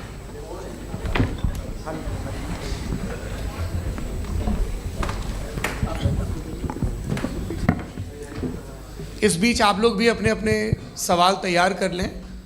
ये ध्यान रखेंगे कि मैं यहाँ से सवाल लूँगा, आप लोगों को अपना हाथ ऊपर करना है, अपना नाम बताना है और अधिकतम 3 वाक्यों में अपना सवाल पूरा करना है। कई लोग सवाल की जगह भाषण देने लगते हैं, उससे आज बचना है। जी मुफ्ती साहब, पहला सवाल आपका, 16 मिनट हैं, हम दोनों लोगों के सवाल लेंगे। जी जी बहुत शुक्रिया। आपकी जो अभी बात हुई बहुत अहम थी, मैं इसको चाहूँगा कि आगे डिस्कस करूँ, लेकिन चूँकि अभी ये वो सेगमेंट है क्रॉस एग्जामिनेशन, तो सबसे पहला सवाल आपसे ये है कि जो मैं इतनी देर से कॉन्टिंजेंसी आर्ग्यूमेंट आपको बता रहा था, ये अकल से ही बता रहा था हजरत, आप ये बताएं कि आप इन्फिनिट रिग्रेस ऑफ कॉजेस को पॉसिबल मानते हैं या नेसेसरी बीइंग के एग्जिस्टेंस को सही समझते हैं? चूँकि 2 ही ऑप्शन हो सकता है, आप ये बताएं। देखिए, आपको मैं ईमानदारी से बात करूँ, एक तो मैं कॉन्टिजेंसी वर्ड ठीक से समझता नहीं, और इस वक्त भी जो आपने अंग्रेज़ी के अल्फाज इस्तेमाल किए वो ज़रा थोड़े से मुझे डिफ़िकल्ट और कॉम्प्लिकेटेड लगे, तो आप ज़रा सिंपल ज़बान में सवाल कर सकते हैं? बिल्कुल कर सकता हूँ जी। यूनिवर्स की हर चीज़ कॉन्टिंजेंट होने का मतलब ये है कि वो अपने एग्जिस्टेंस में किसी के ऊपर डिपेंडेड है। जो भी चीज़ डिपेंडेड होगी वो चीज़ इंडिपेंडेंट नहीं हो सकती, तो उसका कोई ना कोई कॉज होगा। तो अब आप क्या समझते हैं कि ये इन्फिनिट रिग्रेस है, यानी कॉज पर कॉज, कॉज पर कॉज, कॉज पर कॉज, और कभी कोई यानी ये एंडलेसली चलता रहा? क्योंकि अगर ऐसा होगा तो हम तो एग्जिस्टेंस में आते ही नहीं। लॉजिकली ये मुत्तफक अलैह चीज़ है, मुत्तफक अलैह, अग्रीड अपॉन। ओके, इस पे हमने एग्री किया था कि मुश्किल शब्द आएगा तो अर्थ बताना पड़ेगा। तो इन्फिनिट रिग्रेस तो पॉसिबल नहीं है, तो कहीं ना कहीं आपको रुकना पड़ेगा ऐसे नेसेसरी बीइंग पर। नहीं, कोई ज़रूरत नहीं रुकने की। किसने कहा आप रुकना पड़ेगा? आप रुकते हैं खुदा पे, आप नहीं रुकते। आप कहते हैं वो हमेशा से, जब उस वक्त से है जब वक्त नहीं था। आप कहाँ रुकते हैं कि अब हुआ था वो? आप नहीं कहते। हम क्यों नहीं मान सकते कि यूनिवर्स जो है और बल्कि मल्टीवर्सेस जो है वो हमेशा से हैं, वो बनती हैं, बिगड़ती हैं। एक हमारे यहाँ एक चीज़ है ब्लैक होल, वो समेट लेता है वापस, फिर ब्लास्ट होता है, फिर फैल जाता है, और इसमें हमारी तो खैर कोई औकात ही नहीं है। इंसान की एक छोटे से ज़र्रे पे हम 50-60 साल की उम्र रखते हैं, जो करोड़ों अरबों साल की कायनात है उसमें, और पैदा भी नहायत ही बेहुदा वजह से हुए थे। तो इसमें ये सोचना कि इसकी वजूहात और ये क्यों है, ये डिपेंडेंट है, ये हम देख रहे हैं, क्या मालूम। आप सोचिए कि ये जो फैल रही है कायनात, ये कहाँ फैल रही है? ये कहाँ जा रही है और ये फैल क्यों रही है? अरे बना ली थी तुमने, रुको भैया, काफ़ी है। ये फैल क्यों रही है? ये और कौन सी कायनात जिसे मैं दूरबीन से देखता हूँ तो 2 बिलियन लाइट ईयर पे है, उससे मेरा कोई वास्ता ही नहीं है। 2 बिलियन ईयर यानी अगर मैं 80,000 माइल्स पर सेकेंड से चलूँ तो 20 करोड़ साल में वहाँ पहुँच जाऊँगा। इसकी ज़रूरत क्या थी? ये दुनिया, ये कायनात तो इंसान अशरफुल मखलूक़ात के लिए बनाई गई ना। तो ये सब ये टर्म समझ में नहीं आया। इसमें कोई ख़ास समझने वाली बात थी भी नहीं। ये जो अल्टीमेट कहा यह जाता है कि ये जो पूरी यूनिवर्स है, ये जो दुनिया है, ये इंसान के लिए बनाई गई। अच्छा, ये सब इंसान के लिए। क्यों साहब, सही है ना? बिल्कुल, लेकिन इसका ये मतलब नहीं कि किसी चीज के पीछे रीजन आपको नहीं पता तो रीजन नहीं है, इसे कहते हैं नहीं, argument from limited perspective। मुझे नहीं पता, लेकिन मेरी जिम्मेदारी नहीं है। वो बिल्कुल सही कहा था उसने, बर्टन रसल ने। आपने उसे मजाक में टाल दिया कि भाई आप एक दावा कर रहे हैं, मैं क्यों कहूँ कि ये गलत है दावा? आप प्रूफ कीजिए, मेरे पे जिम्मेदारी ही नहीं है, मैंने थोड़ी कहा है। आप प्रूफ कीजिए कि ये सही है। आप आर्ग्यूमेंट ऑफ आप कंटिजेंसी का जवाब कोई ही नहीं दे सवाल रहे हैं। पूछना चाहेंगे? आप सवाल पूछना चाहेंगे मुफ्ती साहब से? क्योंकि ये क्रॉस एग्जामिनेशन का दौर है। आप जैसे पहले बोल रहे थे फेथ को लेके कुछ। मैं ये पूछना चाहूँगा कि खुदा ने जो भी रेवलेशन किए हैं, एक मज़हब के नहीं, बहुत से मज़हबों में किए हैं। अलग अलग रेवलेशन है, कहीं कुछ एक बातें हैं, कॉन्ट्रडिक्शन भी है आपस में। कहीं कुछ आप कर सकते हैं, कहीं कुछ नहीं कर सकते। ऐसा नहीं है कि सबकी कोड ऑफ मॉरल एक है। तो ये किस्सा क्या है? अब आप ये देखिए कि मुझे कभी कभी लगता है कि ये जो फुटबॉल फाइनल होता है, लाखों लोग होते हैं, फिर वो टीवी कवर करती, करोड़ों लोग, अगर उसमें खुदा की एक बूमिंग आवाज़ आ जाती, मैं गॉड हूँ, तो सारे लोग अभी सुन लेते और टीवी पे भी सुन लेते, किस्सा ख़त्म होता। ये इतनी राजदारी क्या है कि तुम सामने कुछ तो सबूत दे दो हमें सॉलिड। ये कह साहब ये यूनिवर्स कैसे बनी, इससे मसला क्या हल होगा? मैं पूछूंगा आपसे खुदा कैसे बना? क्यों नहीं पूछूंगा कैसे बना? बल्कि वो तो कायनात से कहीं ज़्यादा इंटेलिजेंट है, कायनात से कहीं ज़्यादा कॉम्प्लेक्स। जी वो हमेशा से है। आप कहेंगे मैं मान लूँगा। अच्छा, दोयम वो कादिर मुतलक, यानी कादिर मुतलक का मतलब ओमनीपोटेंट, वो जो चाहे कर सकता है। आपको नौकरी दिलवा सकता है, आपकी अच्छी जगह शादी करवा सकता है, आपके पड़ोसी का मुकदमा हरवा सकता है, आपको जिता सकता है, सब काम करता है। थोड़ा सा माइक क्लोज जी। वो इस दुनिया को चला कैसे रहा है? ये दुनिया कैसे चल रही है? आपको इस पर हैरत नहीं होती? या क़यामत के बाद कभी एक जस्टिस होगा, जब ये बच्चा मर चुका होगा जिसकी धज्जियाँ उड़ गई बम से, इसको इंसाफ मिलेगा तब? अच्छा, अब जवाब दूं? हाँ दीजिए। मैं वही इसीलिए आप ही की तरफ आता। सबसे पहले आपने रेवलेशन और स्क्रिप्चर्स की बात की, इस पे मैं बात कर सकता हूँ लेकिन आज नहीं करूंगा चूंकि वक्त कम है, कभी और इस पे डिस्कस करेंगे। मैं तैयार हूँ उस पे भी बात करने के लिए। ये अभी से राउंड 2 की भूमिका तय हो रही है। Does God exist round 2? जी, चूंकि आज गॉड के एग्जिस्टेंस पे बात है तो मैं उसी के रिलेटेड जो है आपके सवालात को एंटरटेन भी करूंगा और मैं भी पूछूंगा। आपने कहा कि आपने साबित ही नहीं किया, जबकि आर्ग्यूमेंट ऑफ कॉन्टिजेंसी बुनियादी आर्ग्यूमेंट है। आप मुझे कॉन्टिजेंसी का मतलब बताइए, आपका मतलब क्या कॉन्टिजेंसी? कॉन्टिजेंसी का मतलब यह हुआ कि हर वो वजूद जो किसी भी चीज़ का पाबंद है, हर वो वजूद या हर वो चीज़ जो अपने एग्जिस्टेंस में किसी भी चीज़ के पाबंद है और उससे बाउंड है, उसको उसकी ज़रूरत है, उस पर डिपेंड करती है, तो जाहिर सी बात है कि उसका कोई ना कोई कॉज होता है। ये तो अक्ल की बात है।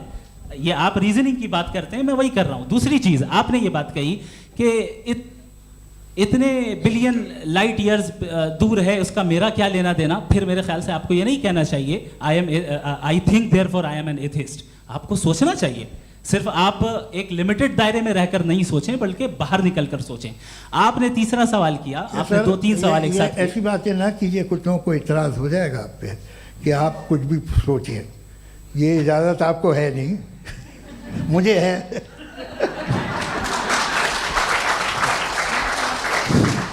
जी, आपने प्रॉब्लम ऑफ इविल के ताल्लुक से सवाल किया और बार बार आप एक लफ्ज रिपीट कर रहे हैं कि ओमनीपोटेंट गॉड है, ऑल पावरफुल गॉड है। यही तो दरअसल समझना है कि गॉड का कॉन्सेप्ट क्या है। प्रॉब्लम ऑफ इविल जो है, प्रॉब्लम ऑफ इविल दर हकीकत दो असम्पशंस पर कायम है। अगर आप इन दो असम्पशंस को समझ जाएं तो ये प्रॉब्लम नहीं रहेगी, आर्ग्यूमेंट आपको समझ में आ जाएगी कि ये कोलैप्स कर जाता है। पॉइंट नंबर 1, यानी जो आपका सबसे पहला फॉल्स असम्पशन है कि गॉड मर्सीफुल है, ओमनीपोटेंट है, दुनिया में जुल्म हो रहा है। लेकिन आपको ये समझना चाहिए कि हमारे वर्ल्ड व्यू के मुताबिक गॉड सिर्फ ओमनीपोटेंट और सिर्फ मर्सीफुल नहीं है, बल्कि वो ऑल वाइज भी है और वो ऑल नोइंग भी है। उसके हर काम के पीछे हिकमत और विजडम है। ये कोई जरूरी नहीं है कि वो हिकमत और विजडम आपको समझ में आए या मुझे समझ में आए। अगर आप जो समझ रहे हैं उसके मुताबिक आप फैसला कर रहे हैं, ये लिमिटेड पर्सपेक्टिव से आर्ग्यूमेंट है। और इस चीज को हम अपनी दुनिया में, अपने लाइफ में, डेली लाइफ में इस प्रिंसिपल को एक्सेप्ट करते हैं। हम जब किसी डॉक्टर के पास जाते हैं, डॉक्टर के पास जाकर वो अगर उसने हमें कोई दवाई दी है तो हम ये तो नहीं कहते कि जब तक आपके पास जितना नॉलेज और जितना विजडम नहीं है, आपने क्यों ये दवाई दी है, तब तक हम इस चीज को एक्सेप्ट नहीं करेंगे। नहीं कहते, हम उसकी अथॉरिटी को तस्लीम करते हैं। क्यों? क्योंकि उसकी हम जानते हैं कि वो नॉलेजेबल है, वो विजडम वाला है, हमसे ज्यादा नॉलेज और हमसे ज्यादा विजडम है। बताएं सर। नहीं, डॉक्टर में और खुदा में बड़ा डिफरेंस है। डॉक्टर पढ़ा लिखा होता है, एक तो मैं उसकी बात सुनूंगा। दो ये नहीं, कुछ जवाब तो ये भी नहीं है। सर प्लीज, आप अगर सब ऑडियंस से बोलने लगेंगे तो फिर मतलब नहीं सिविलाइज्ड बहस का। मतलब आप ये कहें कि चूंकि आप डॉक्टर पे बिलीव करते हैं इसलिए खुदा पे बिलीव कीजिए, क्या ये मिसाल आपको समझाने के लिए आर्गुमेंट है, इस पे आपको एतराज नहीं है। तो सिंपल बात ये है कि मैं अगर ये यकीन कर लूँ कि एक ओमनीपोटेंट, उसकी मसलहत है, ये जो बच्चे मर रहे हैं ये मसलहत है उसकी, मुझे नहीं चाहिए इसकी मसलहत। उसकी मसलहत नहीं, यही तो समझना है, मतलब एक्सपीरियंस। अच्छा, इस आपने अभी मेरी बात पूरी सुनी नहीं। मैंने कहा आपका पूरा आर्ग्यूमेंट दो फॉल्स असम्पशंस पर है। एक फॉल्स असम्पशन मैंने बता दिया, दूसरा फॉल्स असम्पशन ये है कि इस दुनिया में इविल के होने का कोई गुड रीजन नहीं है, जबकि हमारे पास बाज रीजंस मौजूद हैं, हमारे पास बाज वजूहात मौजूद हैं। अगर इस दुनिया में इविल ना हो तो आप गुड को डिफाइन कैसे करेंगे? अगर जुल्म ना हो आप इंसाफ को समझेंगे कैसे? अगर तारीकी ना हो तो आप लाइट को समझेंगे कैसे? बहुत अच्छे। अभी और सुन लें, अभी और बाकी है। ये तो बात बहुत पसंद आई साहब मुझे, कि जब तक रेप ना हो तब तक औरतों की इज्जत का ख्याल आपने मेरा जवाब पूरा सुना ही नहीं। जब तक के बच्चों का कत्ल ना किया जाए तब तक आपको बच्चों की मासूमियत की इज्जत। आपने पूरा जवाब सुना ही नहीं। क्या बात है, क्या आपने नुक्ता निकाला? आपने पूरा जवाब सुना ही नहीं। आप सुन लें, मेरी बात सुन लें। ये मैंने आपको एक चीज बताई। दूसरी चीज, इस दुनिया में हम आए हैं टेस्ट के लिए, हमारा टेस्ट हो रहा है और हर इंसान का अलग अलग अंदाज में टेस्ट होता है। और इस दुनिया में अगर इविल मौजूद है तो वो इविल जरिया है हमारे अंदर ह्यूमन नोबल क्वालिटीज को डेवलप करने का और अलग अलग फील्ड में प्रोग्रेस करने का। और अगर हमारे अंदर और इस दुनिया में इविल नहीं होता तो बताइए टेस्ट का मतलब क्या होता? अगर मैं अपने स्टूडेंट को एमसीक्यूज दूं और उसमें सिर्फ राइट आंसर लिख कर दे दूं और कहूं तुम्हारा टेस्ट हो गया, ये मीनिंगलेस है। इस दुनिया में अगर हम टेस्ट के लिए आए हैं तो जाहिर है गुड एंड इविल दोनों मौजूद है। तो अगर गुड एंड इविल दोनों मौजूद है तो ये इविल भी खुदा का बनाया हुआ है? जी हाँ, खुदा का बनाया हुआ है। लेकिन अच्छा, चलो अच्छी बात। जी बिल्कुल, तो बिल्कुल खुदा ने बनाया। अभी तो ये है कि जो मेजॉरिटी है दुनिया में वो इविल है, तो ये खुदा एक्चुअली इविल के साइड पे लग रहा है मुझे। बिल्कुल भी नहीं, मैं बताता हूं। मेजॉरिटी में तो वो है। क्या बात कर रहे हैं भाई आप? कोई भी जो मुंसिफ होगा, चाहे आपका अपना घर हो जिसके आप सबसे बड़े हैं, चाहे आपकी ऑर्गेनाइजेशन हो जो आप चलाते हैं, वहां पर आप इविल रखेंगे साबित करने को कि बाकी लोग शरीफ हैं? मेरी बात सुन, क्या ये आर्ग्यूमेंट ही गलत है? अगर कि जब तक के कोई इविल नहीं होगा तब तक के शरीफ आदमी शरीफ नहीं लगेगा। अगर एग्जामिनर गलत ऑप्शन दे रहा है तो एग्जामिनर इविल नहीं हो गया, जो गलत ऑप्शन को सेलेक्ट कर रहा है वो फेल होगा। क्रिएटर ने इविल को बनाया है लेकिन वो इविल नहीं है। अच्छा सुनिए मेरी बात, हाँ। Let me complete sir. जी जी। क्रिएटर ने इविल को बनाया है टेस्ट के लिए, वो इविल नहीं है। इविल वो होगा जो उसे इख्तियार करेगा। छुरी को बनाने वाला गलत नहीं होता है, छुरी का गलत इस्तेमाल करने वाला गलत होता है। रेप को कैसे गलत इस्तेमाल करते हैं? रेप इंसान के फ्री विल का नतीजा है। ये रेप कैसे गलत इस्तेमाल होता है? ये मुझे अब सुन लें, अब सुन लें। गलत इस्तेमाल होता है। हाँ मैं बता रहा हूँ ना, कैसे गलत? मैं बता रहा हूँ कि जो इविल इस दुनिया में मौजूद है उसके कई सारे तरीके हैं। एक तरीका इंसान का अपना फ्री विल है। अब अगर कोई रेपिस्ट रेप कर रहा है तो इसका गॉड का कसूर नहीं है, वो अपने फ्री विल का गलत इस्तेमाल कर रहा है, उसको सजा मिलनी चाहिए। अच्छा। और उसी के लिए जहन्नम बनाई गई है। ये फ्री विल का भी बड़ा चक्कर। आप जब कोई बुरा काम करते हैं या कोई बुराई होती है तो ये कहा जाता है कि ये फ्री विल है। 7 billion free wills are moving on this planet. 7 billion free will. और एक आदमी अपनी फ्री विल से मुझे कत्ल कर दे तो मैं खुदा की मर्जी से मरा हूँ कि इसकी फ्री विल की वजह से? मेरी मौत खुदा के हाथ है या ये फ्री विल वाले के हाथ है? खुदा ने फ्री विल का निजाम बनाया है और उस निजाम का गलत इस्तेमाल करके कोई आपको ये मार गलत रहा है, इस्तेमाल करके मेरा कत्ल कर देता है। अब मेरी मौत का जिम्मेदार कौन है? वो इंसान जिम्मेदार है। वो इंसान। जी। तो ये कहना कि और उसको खुदा ही जिंदगी उसको देता सजा है, मिलेगी। तो अब आप आगे चलिए कि ये तय करना कि अल्लाह ही या खुदा, सॉरी अल्लाह ने, खुदा ही जिंदगी देता है, खुदा ही मौत देता है, ये गलत है। बिल्कुल गलत नहीं है। हाँ, नहीं, निजाम उसी ने बनाया फ्री विल का। निजाम मौत और हयात का उसी ने बनाया। You are contradicting yourself. अभी आपने कहा कि एक आदमी ने फ्री विल से आपको मार दिया, इसमें उसे फ्री विल दी गई थी, उसने गलत इस्तेमाल किया। 7 billion free wills are moving on this planet और आप चाह रहे हैं कि मैं सिर्फ खुदा का ध्यान करूं। ये 7 बिलियन फ्री विल्स को मुझे लुक आफ्टर करना पड़ेगा कि नहीं? ये तो तबाहियां कर रही हैं और तबाहियां ज़्यादा हो रही हैं। बिल्कुल। तो अगर आप बताएं अगर खुदा नहीं है फॉर एग्जाम्पल, हाँ। तो आप इविल को कैसे डिसाइड करेंगे? यानी how can you define evil objectively without God? देखिए, दुनिया में 2 तरह के जानवर हैं। एक जो अकेले रहते हैं जंगल में और एक जो ग्रुप्स में रहते हैं। ग्रुप में जो भी रहेगा, चाहे वो आपका फाउंडेशन हो, चाहे कोई क्लब हो, चाहे कोई पॉलिटिकल पार्टी हो, चाहे कोई यूनिट हो, उसमें आपको इंटरैक्ट करने के रूल बनाने पड़ेंगे। यानी लोग तय करेंगे। लोग तय अगर लोगों ने ये तय किया कि किसी का रेप करना सही है, आप जस्टिफाई करेंगे? नहीं, आपका फाउंडेशन तो ये हो गया ना कि लोग इविल डिसाइड करेंगे। नहीं नहीं नहीं, अरे दुनिया में ऐसे ग्रुप्स हैं जो रेप को जायज़ मानते हैं सर्टेन हालात में। मैं डिटेल में नहीं जानूंगा, आप भी जानते हैं। ये जो आईसिस वाले थे, इन्होंने क्या किया था, तो उन्होंने क्या किया उसका खुदा से कोई ताल्लुक नहीं है सर। मैंने सिंपल सवाल किया कि इविल को आप डिफाइन करते कैसे हैं? आइए वापस आइए जी। आप साथ में तभी रह सकते हैं जब कुछ आप ऐसे उसूल डेवलप करें जिसमें हर एक का बेसिक तहफ़्फ़ुज़, हर एक का बेसिक राइट हो और हर एक को कोई आराम मिले। यही तरीक़ा है किसी भी ऑर्गेनाइजेशन जिसमें एक से ज़्यादा लोग हैं और वो ऐसे चलती है ज़िंदगी। उसमें अगर आप गड़बड़ करेंगे तो तबाही होगी, नुकसान होगा, बर्बादियाँ आएंगी। और अगर उसमें आप घर ले लीजिए ना, एक हस्बैंड है, एक वाइफ है, बच्चे हैं, वालदा भी हैं, 2 बहनें भी हैं, एक भाई भी है। अब इसमें कोई निज़ाम आपको चाहिए साथ में रहने का, और एक दूसरे पे भरोसा रहे, एक दूसरे के बहीख्वाह हों, एक दूसरे की मदद करें, ऐसी जिंदगी। सर आपकी बात आ गई। आप ये कह रहे हैं कि लोग डिसाइड करेंगे क्या सही है क्या गलत है, यही है? मेजॉरिटी डिसाइड करेगी क्या सही है क्या गलत है? अरे भाई बिल्कुल। मेजॉरिटी अगर ये कहे कि नाजी जर्मनी के साथ जिस तरह मेजॉरिटी थी कि जेनोसाइड करना सही है, आप जस्टिफाई करेंगे? उस वक्त आपका ये सवाल सिर्फ उसके बाद क्लोजिंग। हाँ, उस वक्त प्लेनेट पे जो लोग थे, उनमें कितने लोग हिटलर को सही समझते? अच्छा, प्लेनेट की मेजॉरिटी तय करेगी, सोसाइटी की नहीं। प्लेनेट की मेजॉरिटी गॉड के एग्जिस्टेंस को सही मानती है, आप क्यों नहीं मानते? ये हेलो ये क्रॉस क्वेश्चन का राउंड यहाँ पर समाप्त होता है।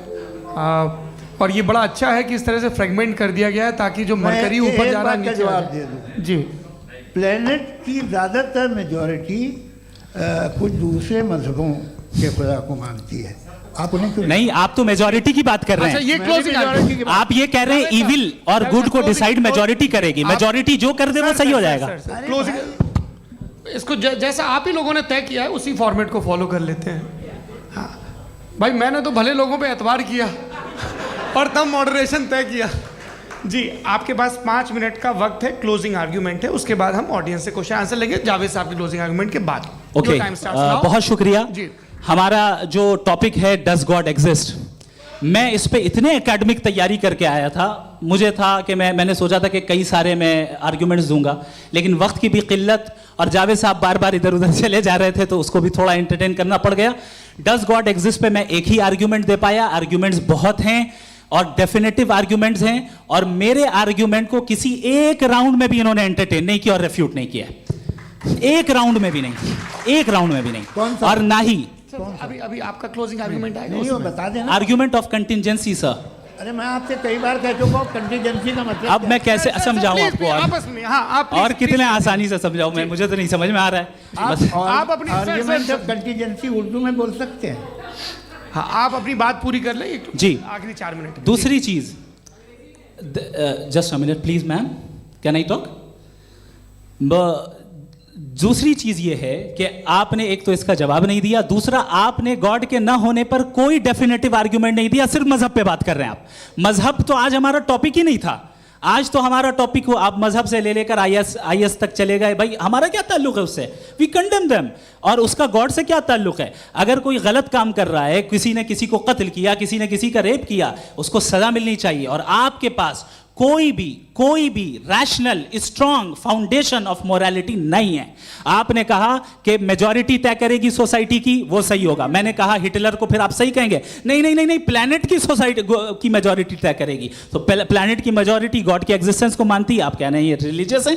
तो यानी आपके पास कोई स्ट्रॉन्ग फाउंडेशन नहीं है ऑब्जेक्टिव मोरालिटी का। ऑब्जेक्टिव मोरालिटी का अगर कोई फाउंडेशन है तो वो सिर्फ गॉड है, गॉड है, गॉड है। थैंक यू जी, ये मुफ्ती शमाइल नदवी साहब का क्लोजिंग आर्ग्यूमेंट था। अब हमारे पास जी जी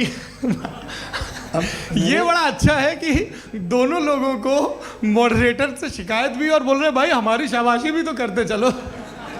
अब मेरी बात जी, आपके पास जावेद अख्तर साहब 5 मिनट का वक्त है, ये आपका क्लोजिंग आर्ग्यूमेंट है, टाइम रीसेट कर दें जी।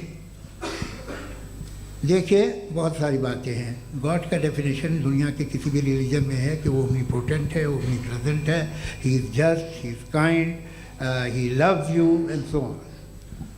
मैं जब दुनिया देखता हूँ तो मुझे कोई ऐसा सुप्रीम पावर यहाँ दिखाई नहीं देती है जो इंसान की बहबूदी के लिए कुछ कर रही हो, कमज़ोर को बचा रही हो, मदद कर रही हो, जालिम को पीछे हटा रही हो। मैं नहीं देखा, तारीख़ में नहीं। एक तो अगर है और ये देख रहा है तमाशा, तो उसका होना न होना बराबर है।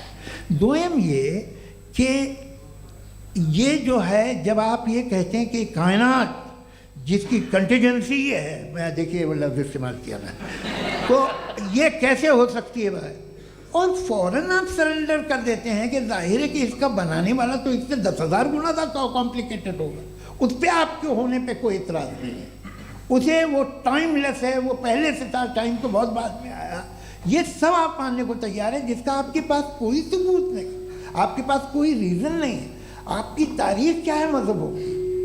बिलीफ की, जो खुदाओं का बिलीफ है, ये कॉन्स्टेंटली गलत साबित होता रहा है। मतलब आप कहें कि अरिस्टोटल के ज़माने में तो सब जाहिल थे, वो भी इतने ही यकीन से खुदा पे यकीन रखते थे, जो अब नहीं रहा, ये भी नहीं रहेगा। आप लिख लीजिए, और इसके आसार आपको दुनिया में दिखाई देना शुरू हो चुके हैं।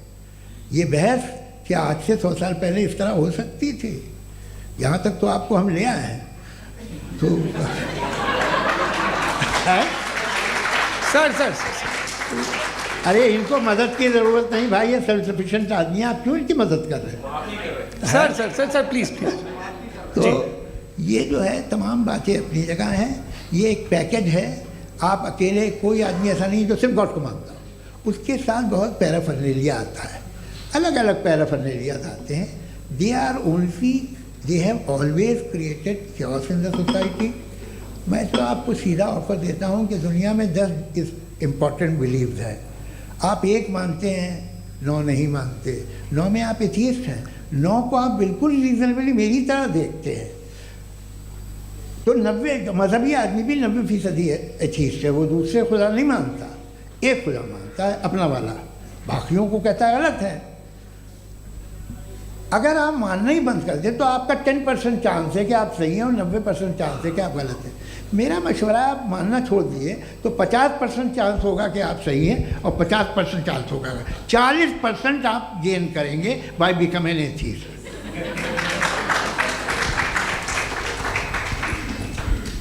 ये एक फरसूदा ख्याल है, ये ख़त्म हो रहा है। हो सकता है मेरी ज़िंदगी में ना हो, लेकिन ये हो जाएगा। जो बातें ये इनको आप मेटाफिज़िकल ये वैसे रिस्पेक्टेबल टर्म दे दिए, ये तो उन लोग के हैं जिन्हें ना फिज़िक्स मालूम थी ना मेटा मालूम था, ये उन्होंने आपको दिए हैं। जी बहुत शुक्रिया आप दोनों लोगों का। और अब इस बातचीत का आखिरी राउंड शुरू होगा, डज गॉड एग्जिस्ट की ये बहस मुफ्ती शमाइल नदवी और जावेद अख्तर साहब के बीच।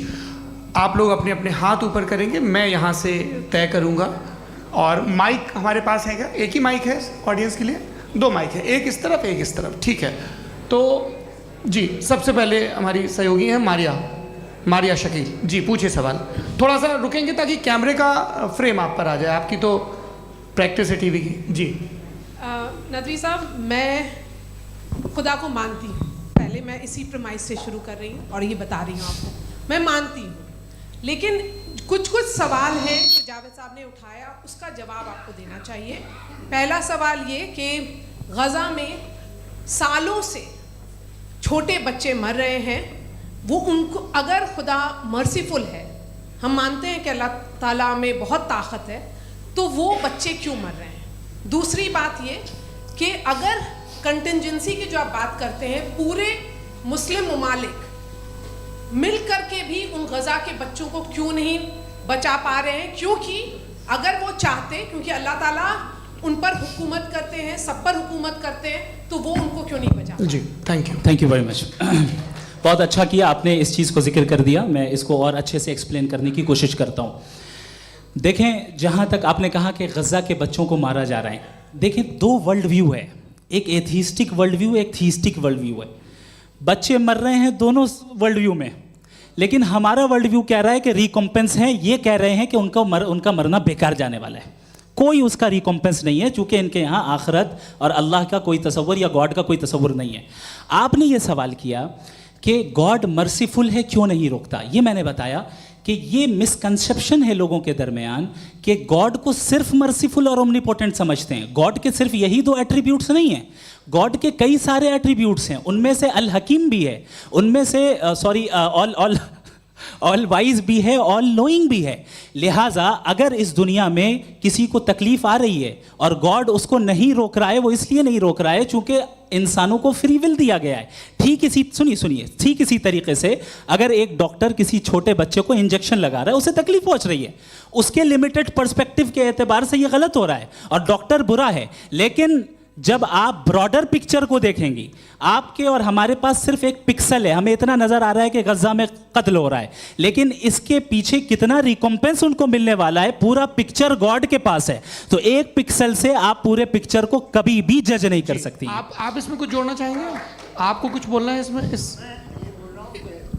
भैया आपने बहुत अच्छा जस्टिफिकेशन दिया, या आप वो जो वहाँ के प्राइम मिनिस्टर इजराइल के उन्हें भेजिए, वो बहुत खुश होंगे। आप जस्टिफिकेशन दे देना कि अगर गॉड नहीं है तो बच्चे क्यों मर रहे हैं, आप बताएं। वो ये सवाल पूछ रहे हैं कि अगर आप ईश्वर का अस्तित्व नहीं मानते हैं तो उन बच्चों की मौत को आप कैसे इंटरप्रेट करते हैं? भाई ये दुनिया जो है, जो ताकतवर लोग होते हैं वो एक नाइंसाफ़ी करते हैं। तो ये अच्छा काम है आपके नज़दीक, तो नेचर नाइंसाफ़ी पे मबनी है। अरे मेरे भाई, आप नेचर की कहाँ बात कर रहे हैं, तो इंसान की बात। तो फिर जब मैं इंसान की बात कर रहा था, आप नेचर की बात करने लग गए। क्रॉस एग्जामिनेशन नहीं, हाँ अब आप मुझे बोलने नहीं देंगे तो अलग बात है, आप बोलिए, मैं मुझे कोई चीज़ नहीं। जी नहीं, ये क्रॉस एग्जामिनेशन मुझे बोल तो लेने दीजिए। जी बोलिए। क्या बात ये है कि ह्यूमन सोसाइटी तभी साथ में रह सकती है जब वो मोहब्बत से, एकता से, एक दूसरे के एहतराम करके रहे। इसके अलावा पॉसिबल नहीं है, अकेले तो इंसान रह नहीं सकता। वहाँ पर कुछ लोग हैं जो फाउल करते हैं, वो फाउल हमेशा से तारीख में होता आया है। आज ये हो रहा है, जो हो रहा है बहुत बुरा हो रहा है, बहुत जालिमाना है, बहुत जाबराना है।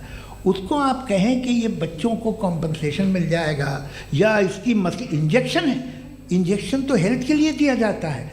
आप ये कह रहे हैं कि ये बच्चों की जो धज्जियाँ उड़ रही हैं ये इंजेक्शन है, ये विटामिन टेस्ट है, ये टेस्ट है, और उस टेस्ट में उनको ऐसा रिकॉम्पेंस मिलेगा जो आपके तसव्वुर के बाहर है। ये आप 3 बरस के बच्चे को बारूद से उड़ा के टेस्ट ले रहे हैं, वाह। वो नहीं ले रहा है, खुदा नहीं उड़ा रहा है, इजराइल उड़ा रहा है। जी, ये तो उसको कंडेम अगला करें। सवाल लेते हैं। अगला सवाल लेते हैं प्रोफेसर पुरुषोत्तम अग्रवाल।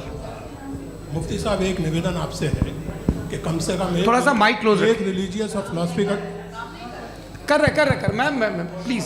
एक रिलीजियस और फिलोसफिकल ट्रेडिशन है जो ब्रह्मांड को यानी यूनिवर्स को ही अंतिम मानती है।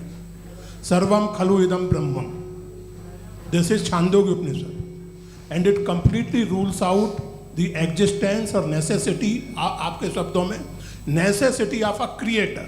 The creation itself is the creator. तो एक मिनट प्लीज। दूसरा जो सवाल आपने अभी, जो आप बार बार कह रहे हैं कि भगवान विद्वान भी है, वाइज, सब जानने वाला, तो अगर विजडम में दुनिया भर के पापों और अत्याचारों को बर्दाश्त करना शामिल है, तो फिर इसका मतलब ये हुआ कि अगर मैं फ्री विल से उसको अपोज करता हूं तो ईश्वर की विजडम और मेरी फ्री विल में कॉन्ट्राडिक्शन है। Because when I am opposing whatever is happening in Gaza, then I am opposing the God's will और गॉड्स विजडम। जवाब लेते हैं क्योंकि तो गॉड की विजडम में, एक मिनट सर प्लीज सर, ये एक जुमला, गॉड की विजडम है कि गाजा में जो कुछ हो रहा है वो हो रहा है, मैं उसका अपोज कर रहा हूं, तो मैं गॉड की विजडम के खिलाफ जा रहा हूं। एक सवाल। दूसरा ये नहीं, आपने 2 ऑलरेडी। सर आप और सवाल कर लें, लेकिन मुझे 2 जवाब दे सर, दें। पहले आपने ये कहा, सुनिए मेरी बात सुनिए। भाई इजराइल के गॉड के मुताबिक तुम्हारा ठीक हो रहा है ना? नहीं हो रहा है, ठीक नहीं हो रहा है। मैं बता रहा हूँ क्या हो रहा है, आप तशरीफ रखें, मैं बता रहा हूँ क्या हो रहा है। Late me complete please. एक सेकंड गाइस, एक सेकंड। ये देखिए, ऐसा है कि ये सब बड़ा आपस में विचार विमर्श के बाद ये तय हुआ था कि कुछ नियम बना लिए जाएं ताकि एक टाइम बाउंड बातचीत चले। और भाई साहब, आप बड़ा ज़रूरी काम कर रहे हैं, लेकिन कैमरे के फ्रेम में आके उस काम को गड़बड़ कर दे रहे हैं। ठीक है गुरु, अब मेरे को कहीं का गुस्सा कहीं निकालना था, सॉरी। नहीं, कोई गुस्सा नहीं है जी। तो प्रोफेसर ने सवाल पूछे, आप उनके जवाब दें, और थोड़ा ये सब लोग थोड़ा ख्याल रखें भाई, सवाल संक्षिप्त रखें जी। आपने 2 सवाल किए। सबसे पहला ये कहा कि हमारे पास ये कॉन्सेप्ट है कि ये यूनिवर्स खुद नेसेसरी बीइंग है, creation itself is the creator. How irrational is this कि मैं एग्जिस्ट करूंगा बाद में, लेकिन अभी एग्जिस्ट कर भी रहा हूं, यानी एक ही टाइम में एग्जिस्ट भी कर रहे हैं, नहीं भी कर रहे हैं। This is not true. दूसरी चीज आपने कहा कि अगर इजराइल में, सॉरी माफ कीजिएगा, Israel doesn't exist, occupied Palestine में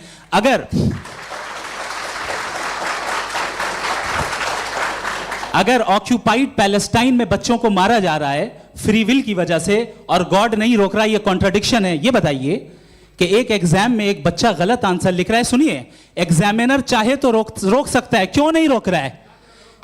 ये कॉन्ट्रडिक्शन है, ये कॉन्ट्रडिक्शन नहीं है। माइक नहीं सर, ये आपस में जी, ये क्या आपका सवाल? माइक दीजिए। फ्री विल दिया गया है टेस्ट के लिए, अकाउंटेबिलिटी के लिए। अगर फ्री विल नहीं होता तो आप कहते हैं हमें रोबोट बना दिया गया। नॉट मिसरिप्रेजेंट माय पोजीशन, आपकी जो भी पोजीशन, मैं अपनी फ्री विल के नाते, अपने ह्यूमन विजडम के नाते गाजा में हो रही अत्याचार का विरोध करता हूं। बिल्कुल करना चाहिए। आपके हिसाब से मैं गॉड की विजडम का विरोध कर रहा हूं? बिल्कुल नहीं, वहां जो हो रहा है गॉड की, बिल्कुल भी नहीं, बिल्कुल भी नहीं। उसका वहां पर गाजा में कत्ल होना ये इंसानों के गलत इस्तेमाल का नतीजा है, फ्री विल के इस्तेमाल का नतीजा है। गॉड इसका हुक्म नहीं देता, उससे रोकता है। यही तो मसला है ना, आपके लिए कॉन्सेप्ट क्लियर? नहीं भाई, आपने तो बताया था इंजेक्शन लगाने से बच्चे को तकलीफ होती है, ये इंजेक्शन लगा। सर आप ऐसे रेटोरिक स्टेटमेंट दें तब तो कोई मसला नहीं समझते रहेंगे। This is a rhetoric statement, this is not a logical argument sir. I am sorry, I am sorry. आखिरी 30 मिनट बड़े मुश्किल होने वाले हैं जी। मुफ्ती साहब आगे बैठे हैं, इनको माइक दीजिए। हाँ तरुण, माइक आप अपने पास रखिए, आपको कैमरे का फ्रेम पता है जी। सबसे पहले दोनों को मुबारकबाद। एक सर अपना आप नाम बता दें। आप अमेरिका में शिकागो में रहते हैं, इतना मुझे याद है। बताया आपको, यासिर नदीम अलवाजदी मेरा नाम है। जावेद सर, आपसे एक क्वेश्चन है इन्फिनिट रिग्रेस के ताल्लुक से। एक हाइपोथेटिकल सिनेरियो है, मसलन अगर आप सर माइक थोड़ा सा प्लीज क्लोज रखिए। ओके जी। अगर आप शायर इसलिए हैं कि आपके कोई उस्ताद शायर थे, और वो इसलिए शायर थे कि उनके कोई उस्ताद शायर थे, और इसी तरीके से हम माजी में पीछे चलते चलते चले जाएं और कहीं ना रुके, तो माफ़ कीजिएगा आप कभी शायर नहीं हो सकते। लेकिन आप शायर हैं, आपका शायर एग्जिस्ट करता है, इसका मतलब ये है कि आप कहीं ना कहीं रुके हैं। तो मेरा सवाल ये है कि क्या आप इन्फिनिट रिग्रेस ऑफ कॉजेस को लॉजिकल फैलेसी मानते हैं या नहीं मानते? हाँ या ना? मैं इन्हें लॉजिकल फैलेसी नहीं मानता हूँ, लेकिन मेरा प्रॉब्लम यह है कि जब मैं नहीं मानता हूँ तो I will continue with this logic जो फैलेसी नहीं हो। आप एक जगह रुक जाते हैं जाके, आप कहते हैं ये गेंद कैसे बनी, ये जजीरा कैसे बना, ये समंदर कैसे बना, ये ज़मीन कैसे बनी, और अचानक गॉड पे जाके आपको ब्रेक लग जाता है। एक बार आप सवाल नहीं करते कि भाई इनको बनाने वाला तो इनसे भी कॉम्प्लिकेटेड होगा, वो कैसे बना, उसके बारे में आपने इत्मीनान कर लिया, वो हमेशा से है। तो अगर आप उसे हमेशा से मानते हैं तो फिर ये मान लीजिए कि कायनात हमेशा से है, क्या तकलीफ फिर हम वजूद में नहीं आते ना। जी है? हम मौजूद नहीं। अच्छा सर क्यों नहीं हो मैं सकते? बताऊँ प्लीज़ प्लीज़। जैसे मैंने मिसाल दी आपके शेर की।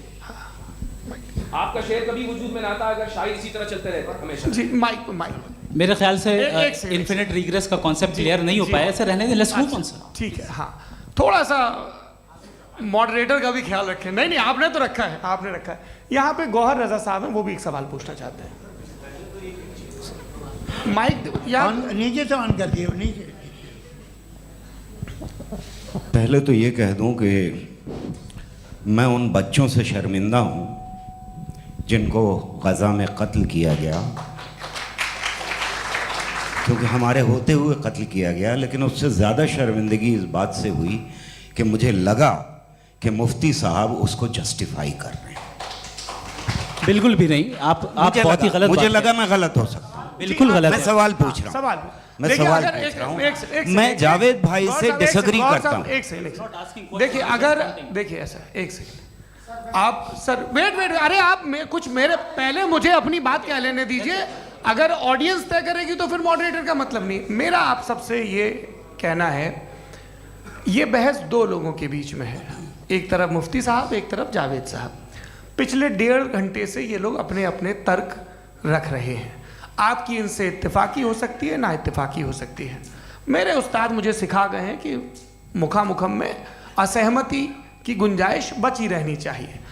अगर मैं आपकी बहुत इज्जत करता हूं गौहर साहब, आपने जो कमाल की किताबें लिखी, साइंटिफिक टेम्परामेंट, लेकिन मेरी ये गुजारिश है आप सब से कि यदि आप इन लोगों ने जो बोला उन पर टिप्पणियां करेंगे तो ना वक्त की पाबंदी रहेगी, ना वो अनुशासन। आप सवाल पूछ लें, उस सवाल में जो बात आ जाए वो आ जाए। मैं जावेद साहब से डिसएग्री करता हूं, इसलिए जावेद साहब से सवाल पूछ रहा हूं। आपका सवाल जावेद अख्तर साहब से। और सवाल ये है मेरा कि जावेद साहब ने कई बार लॉजिक का इस्तेमाल किया कि साइंस में लॉजिक है और रिलीजन में लॉजिक नहीं है। मेरा ख्याल ये है कि रिलीजन में भी लॉजिक है, लेकिन उस लॉजिक की बेसिस ये है कि आप रुक जाते हैं, जिसका जिक्र जावेद साहब ने बार बार किया, यानी खुदा के तसव्वुर पे आते हुए, गॉड के तसव्वुर पे आते हुए रुक जाते हैं। और इसमें सवाल पूछना मतलब फॉरबिडन होता है। सवाल ये है कि क्या जावेद साहब इससे एग्री करते हैं कि साइंस की लॉजिक अलग है और रिलीजन की लॉजिक अलग है? बताइए सर। देखिए 3 चीज़ें हैं, साइंस है, एक है मंतिक है, इस्तिदलाल है, और एक जो है कुछ भी नहीं है, फेथ है, अकीदा है। मैं अकीदे की लॉजिक का कायल नहीं हूँ। मुझे आप इस्तिदलाल से, लॉजिक से, रीज़न से समझाइए, मैं मानने को तैयार हूँ, मेरा क्या नुकसान होगा। लेकिन ये कि अकीदे पे मैं नहीं जा सकता हूँ। अकीदे का मतलब है कि तुम ये मान लो, सवाल ना करो, ये नहीं।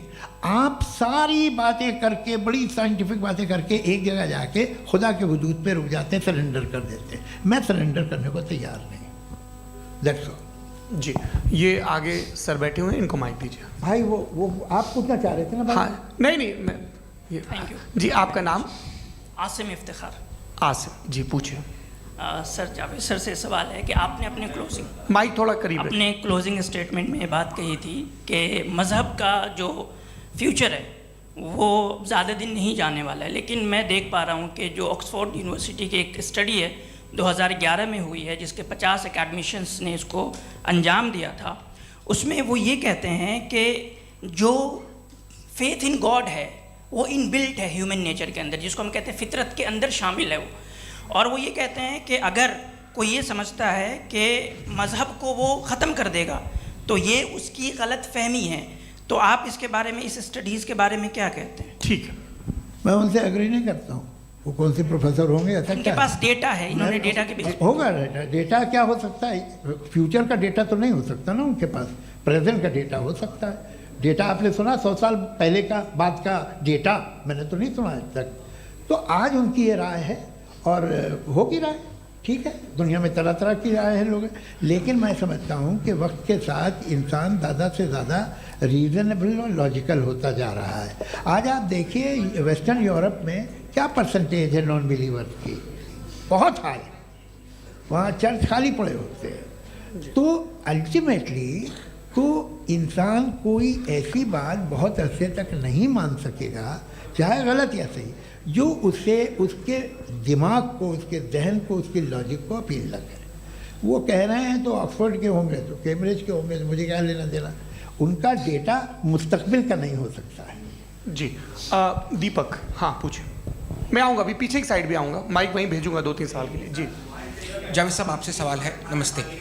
अरे भाई सर, अगर आप ही लोग तय करना है तो फिर 200 लोग तय कर लें। ये एक साहब पूछ नहीं रहे सर, हैं। Please don't do this sir. Sir everybody has a right sir, but we can only take Okay. Selected questions. No ना सर अरे ये भाई, यंग लोग आराम भी से। हैं तो इनकी ये एक अब बात उतने यंग, सुनिए। भाई आप यंग हैं कि नहीं हैं? एक मिनट, वो कह रहे हैं वो भी आइए, यंग हैं पूछ रहे हैं ना साहब, भाई। आप उनकी नौजवानी पर दावा उनको ही करने थे। हाँ मुफ्ती साहब आप यंग, हाँ पूछे। अरे भैया सर मेरा सवाल ये है। कुछ इनसे भी तो पूछो। जी हाँ, नहीं, बस आपसे एक सवाल है। जैसे थीस्टों के पास अपने जो ईश्वर को मानते हैं उनके पास अपने सोशल गेट टुगेदर्स हैं। 5 रोज़ आज क्रिसमस आने वाला है, होली है, दिवाली है, ईद है। एथिस्ट क्या ऑफर कर रहे हैं? मतलब मैं इनकी दुकान से बोलूँ मैं आना चाहता हूँ उस तरफ, पर मैं अट्रैक्ट नहीं हो पा रहा हूँ। मैं सोशल गेट टुगेदर्स क्या है आपके पास?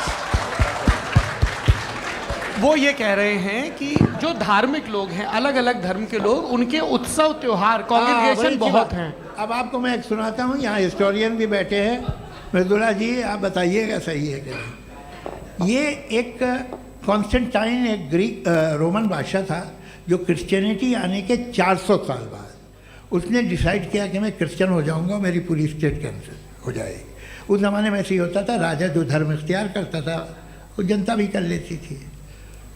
इसलिए कि वो हो गया था बैंकक्रप्ट, और उसे जो मेडिटेरियन कोस्ट के रिच क्रिश्चियन वो थे मर्चेंट, उससे पैसा चाहिए था। तो उसने कहा यार क्रिश्चियन हो जाओ। तो उसने अपने वजीर से कहा कि भाई ये हिस्ट्री है कि अब हम लोग क्रिश्चियन हो जाते हैं।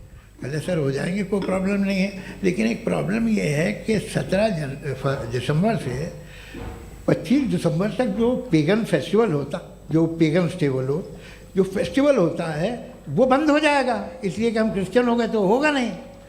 तो वो बच्चों को बहुत बुरा लगेगा, पब्लिक को बहुत इन्जॉय करते हैं, ख़ासतौर से 25 तो मेन डे। उसने कहा हाँ ये तो सही कह रहे हो, ये जीसस क्राइस्ट की पैदाइश कब थी? कहते साहब वो अप्रैल में थी। नहीं कट करो, वो 25 दिसंबर को है। यह हकीकत है जी। और 400 साल बाद क्रिश्चियनिटी के अप्रैल से दिसंबर ले आए, और इसलिए कि यहाँ पेगन फेस्टिवल होता था। अब मनाते हैं आप आराम से। ये जो सारे फेस्टिवल हैं ये रिलीजन से, हर एक को एक इंटरटेनमेंट डिपार्टमेंट चाहिए होता है अपनी कंपनी चलाने के लिए। तो ये रिलीजन ने, ये सेकुलर त्यौहार थे जिन्हें रिलीजन्स ने ले लिया है। ये मौसम के थे, फसलों के थे, किसानों के थे, उसको आपने लेकर रिलीजियस रंग दे दिया। ये कोई रिलीजन से थोड़ी आए आप। अच्छा हमें देखिए, हम तो मुल्द हैं, हम ईद मनाते हैं, हम दिवाली मनाते हैं, हम होली मनाते हैं, हम क्रिसमस मनाते हैं। बम्बई की फिल्म इंडस्ट्री की सबसे बड़ी होली हमारे घर में होती है, सबसे बड़ी ईद हमारे घर में होती है। वो हमारी सोशल वो है, हमारा हेरिटेज है। ऐसा थोड़ी है कि we will throw the baby along with the water. ये तो अच्छी चीज़ है, इन्हें रखो, जो बेकार है फेंक दो। जी हाँ हेलो जी, मेरा सवाल नादवी जी से है। जैसा कि आपने बोला कि गॉड टाइम के भी परे हैं, और गॉड इतनी कॉम्प्लेक्स चीज़ है कि उसे ह्यूमन माइंड समझ नहीं सकता, और गॉड ने अर्थ पे फ्री विल भी दे दी है। तो आप अपना वक्त ज़ाया क्यों कर रहे हैं गॉड के बारे में बात करके? अपन को तो बात करनी चाहिए कि सोसाइटी को बेहतर कैसे करें। जी, मैं गॉड वही बताता है सोसाइटी को कैसे बेहतर करें। अभी मैं आपका जवाब देता हूँ। आपने कहा कि टाइम पे वो एग्जिस्ट नहीं करता, सो नहीं, मेरा सवाल ये है कि जैसा आपने बोला कि गॉड बहुत ही कॉम्प्लेक्स चीज़ है। मैंने और कहा ही नहीं कि कॉम्प्लेक्स है, तो आपके अल्फाज हैं। कॉम्प्लेक्स का लफ्ज गॉड के लिए सुइटेबल नहीं है। क्यों?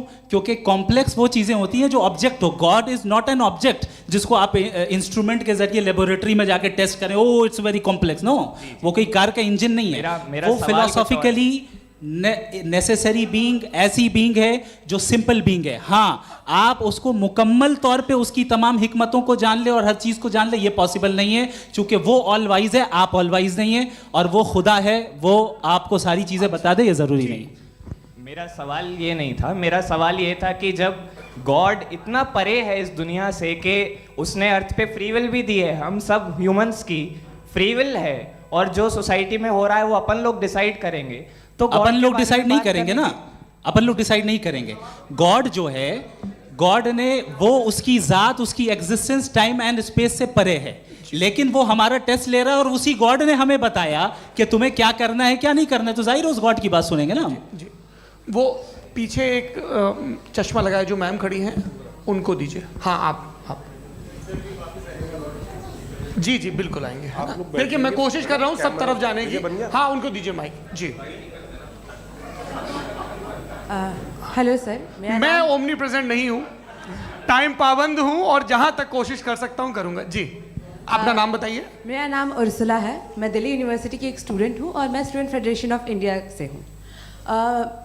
मेरा सवाल मुफ्ती जी से है कि इस हॉल के इस कमरे में बैठ के हम लोग रेप की मोरालिटी के बारे में फिलोसफिकली बात तो कर सकते हैं, बट असलियत ये है कि रोज़मर्रा की ज़िंदगी में औरतें रेप के थ्रू गुजरती हैं, और हम लोग सिर्फ नंबर्स पे इस तरह नहीं देख सकते, क्योंकि कितनी औरतें हैं इन कंट्रीज़ में जहाँ पे आप बता रहे हैं कि केसेस कम हैं, जिनका एक्सेस है कि वो जाके केस फाइल कर सकें। कितनी औरतें हैं जो जिनको काम करने की आज़ादी है उन कंट्रीज़ में। यूरोप में ये आज़ादी आ गई, यूरोप में ये रूल्स आ गए, तो हम आज उसके बारे में बात कर पा रहे हैं। जी, जवाब। आपने ये कहा कि कमरे में बंद होकर हम लोग इस पर फिलोसफिकली बात कर सकते हैं, लेकिन हकीकत में क्या हो रहा है, वो ग्राउंड लेवल पे क्या हो रहा है जो बहुत गलत हो रहा है, और वो सफ़र कर रही हैं। आई एग्री, बहुत गलत हो रहा है, और जो गलत हो रहा है उसको हमें रोकना है। और क्यों रोकना है, वो गलत क्यों है? हमारे पास इसका ऑब्जेक्टिव फाउंडेशन है, इनके पास उसका ऑब्जेक्टिव फाउंडेशन नहीं है। मैं ये कहना चाह रहा हूँ कि जहाँ पे भी जुल्म हो रहा है, जहाँ पे भी औरत पे जुल्म हो रहा है, या उसकी इज्जत लूटी जा रही है, या उसे तकलीफ पहुँचाई जा रही है, और सिर्फ औरत नहीं, किसी इंसान के ऊपर भी जुल्म हो रहा है, तो उसके खिलाफ खड़ा होना, ये मॉरलिटी हमारे पास गॉड के पास से आई है। वरना जावेद साहब तो कह रहे हैं कि जो है मेजॉरिटी डिसाइड करेगी, तो मेजॉरिटी तो कभी भी बदल सकती है। क्या आप हाँ। ये थोड़ी सी आपको गलतफहमी है। मैं अगर मेरे जुमले से ये मसला निकला या मैंने कहा, तो ये जुमला मैं वापस लेता हूँ। ये मेरा मतलब ही नहीं था कि मेजॉरिटी डिसाइड करेगी। मेजॉरिटी डिसाइड करे तो दुनिया में बड़ी वैसे आपने कहा था ये जुमला। अच्छा, हो सकता है, मैं मान रहा हूँ, बाद में रिकैप कर लेंगे। अरे एक सेकंड, मैं अपनी एक्सप्लेनेशन देता हूँ। मुनासिब बात यह है कि हम सब के सब दिल में जानते हैं कि क्या अच्छा है क्या बुरा है, हमें पता है अच्छी तरह से। जो लोग बुरे काम करते हैं उन्हें भी मालूम अच्छा क्या है। यही तो सवाल था हजरत, कि फिर ये मोरालिटी आई कहाँ से? Cross examination. हाँ जी, हाँ। मोरालिटी साथ रहने की डिजायर से आई है। यानी साथ रहकर जो कुछ कह दे, जो कुछ कर दे, वो हो जाएगा? नहीं नहीं, तो आप कायदे से रह ही कर सकते हैं जब तक लोगों में मोरालिटी हो, वरना क्यास हो जाएगा। ये आपको कैसे पता? जी, हमने देखा ना, जहाँ मोरालिटी का क्यास हो गया, हम देखते हैं। कहाँ पे देखते भाई? हैं? तो दुनिया में आप जो कह रहे हैं, आप कहीं पे अगर गलत हो रहा है इस बहस तो के उसको बाद आप मैं गलत देखिए। आप एपिस्टेमोलॉजी की बात कर रहे हैं, मैं ऑन्टोलॉजी की बात कर रहा हूँ। मैं इस बहस के बाद आप दोनों लोगों को चाय पे होस्ट करूंगा, वहां पे क्रॉस एग्जामिनेशन कर लीजिएगा। अभी ऑडियंस का हक मार रहे हैं आप लोग भाई, सर जस्ट लोग हैं आप लोग। और ये भाई ये हाँ, उधर आएंगे, इनको जी सर आएंगे। अच्छा सर मेरा नाम लईकुर रहमान है और मैं अलीगढ़ मुस्लिम यूनिवर्सिटी का स्टूडेंट हूँ, और जहाँ तक मुझे पता है कि sir you are also product of Aligarh Muslim University. मैं भी उसी चमन का बुलबुल। हाँ सर, तो बहुत खुशी हुई मुझे जान करके कि मैं आपसे मिलूंगा। सवाल सर, मेरा सवाल यह है, सर सैयद अलैहिर्रहमा का नज़रिया ये था कि खुदा के वजूद को अक़ल के दायरे में रह कर के तलाश करना, न कि पूरी तौर से उसका इनकार कर देना। Sir how will you define it? नहीं, तो ये तो आप इन्हें बताइए। ये सवाल आपसे खुदा का वजूद साबित कर रहे हैं। नहीं तो सर आपने इनकार कर रखा है, इस वजह से मेरा क्वेश्चन उन्होंने यही सर सैयद ने यही कहा ना कि अक्ल से आप खुदा के वजूद को साबित नहीं कर सकते, यही कहा ना भाई। वो उन्होंने कहा कर सकते हैं और वो कर दिया गया आज। वो फ़ोन दो। तलाश करना या साबित करना अक्ल से नहीं हो सकता। सर अरे सवाल तो सुन लीजिए जी। अक्ल से नहीं हो सकता है, यही कहा ना आपने। अक्ल से हो सकता है। अरे वो यही कह रहे हैं भाई, आप बता रहे हो सकता है, वो तो कुछ और। आप अगर सर देखो नौजवान फोन ले लो, वो इतनी कमाल की यूनिवर्सिटी है। अरे भाई दे दो ना जरा, एक मिनट दे दो भाई, मेरी बात सुनो, नहीं, माइक मैं पे बोलो ताकि जो लाखों लोग देख रहे हैं। माइक दे दो ना। अरे देंगे ना माइक, तुम ठहरो तो। हाँ सर, मेरा सवाल ये था कि सर सैयद अलैहि रहमा का एक नज़रिया था अपना कि खुदा का जो वजूद है उसको अक़ल के दायरे में रह कर के तलाश करना है, न कि पूरे तौर से इनकार कर देना है। ये उनका कॉन्सेप्ट था। लेकिन मेरा सवाल ये है कि आप इसको कैसे डिफाइन करते हैं, एक्सप्लेन कैसे करेंगे, मैं आपसे जानना चाहता हूँ, क्योंकि you are the product of Aligarh Muslim University. मुझे अक़ल के दायरे में रख के मैंने बहुत तलाश की, मुझे मिला नहीं। हाँ ये इधर वो चश्मा लगाए जो, हाँ उनको दे दीजिए।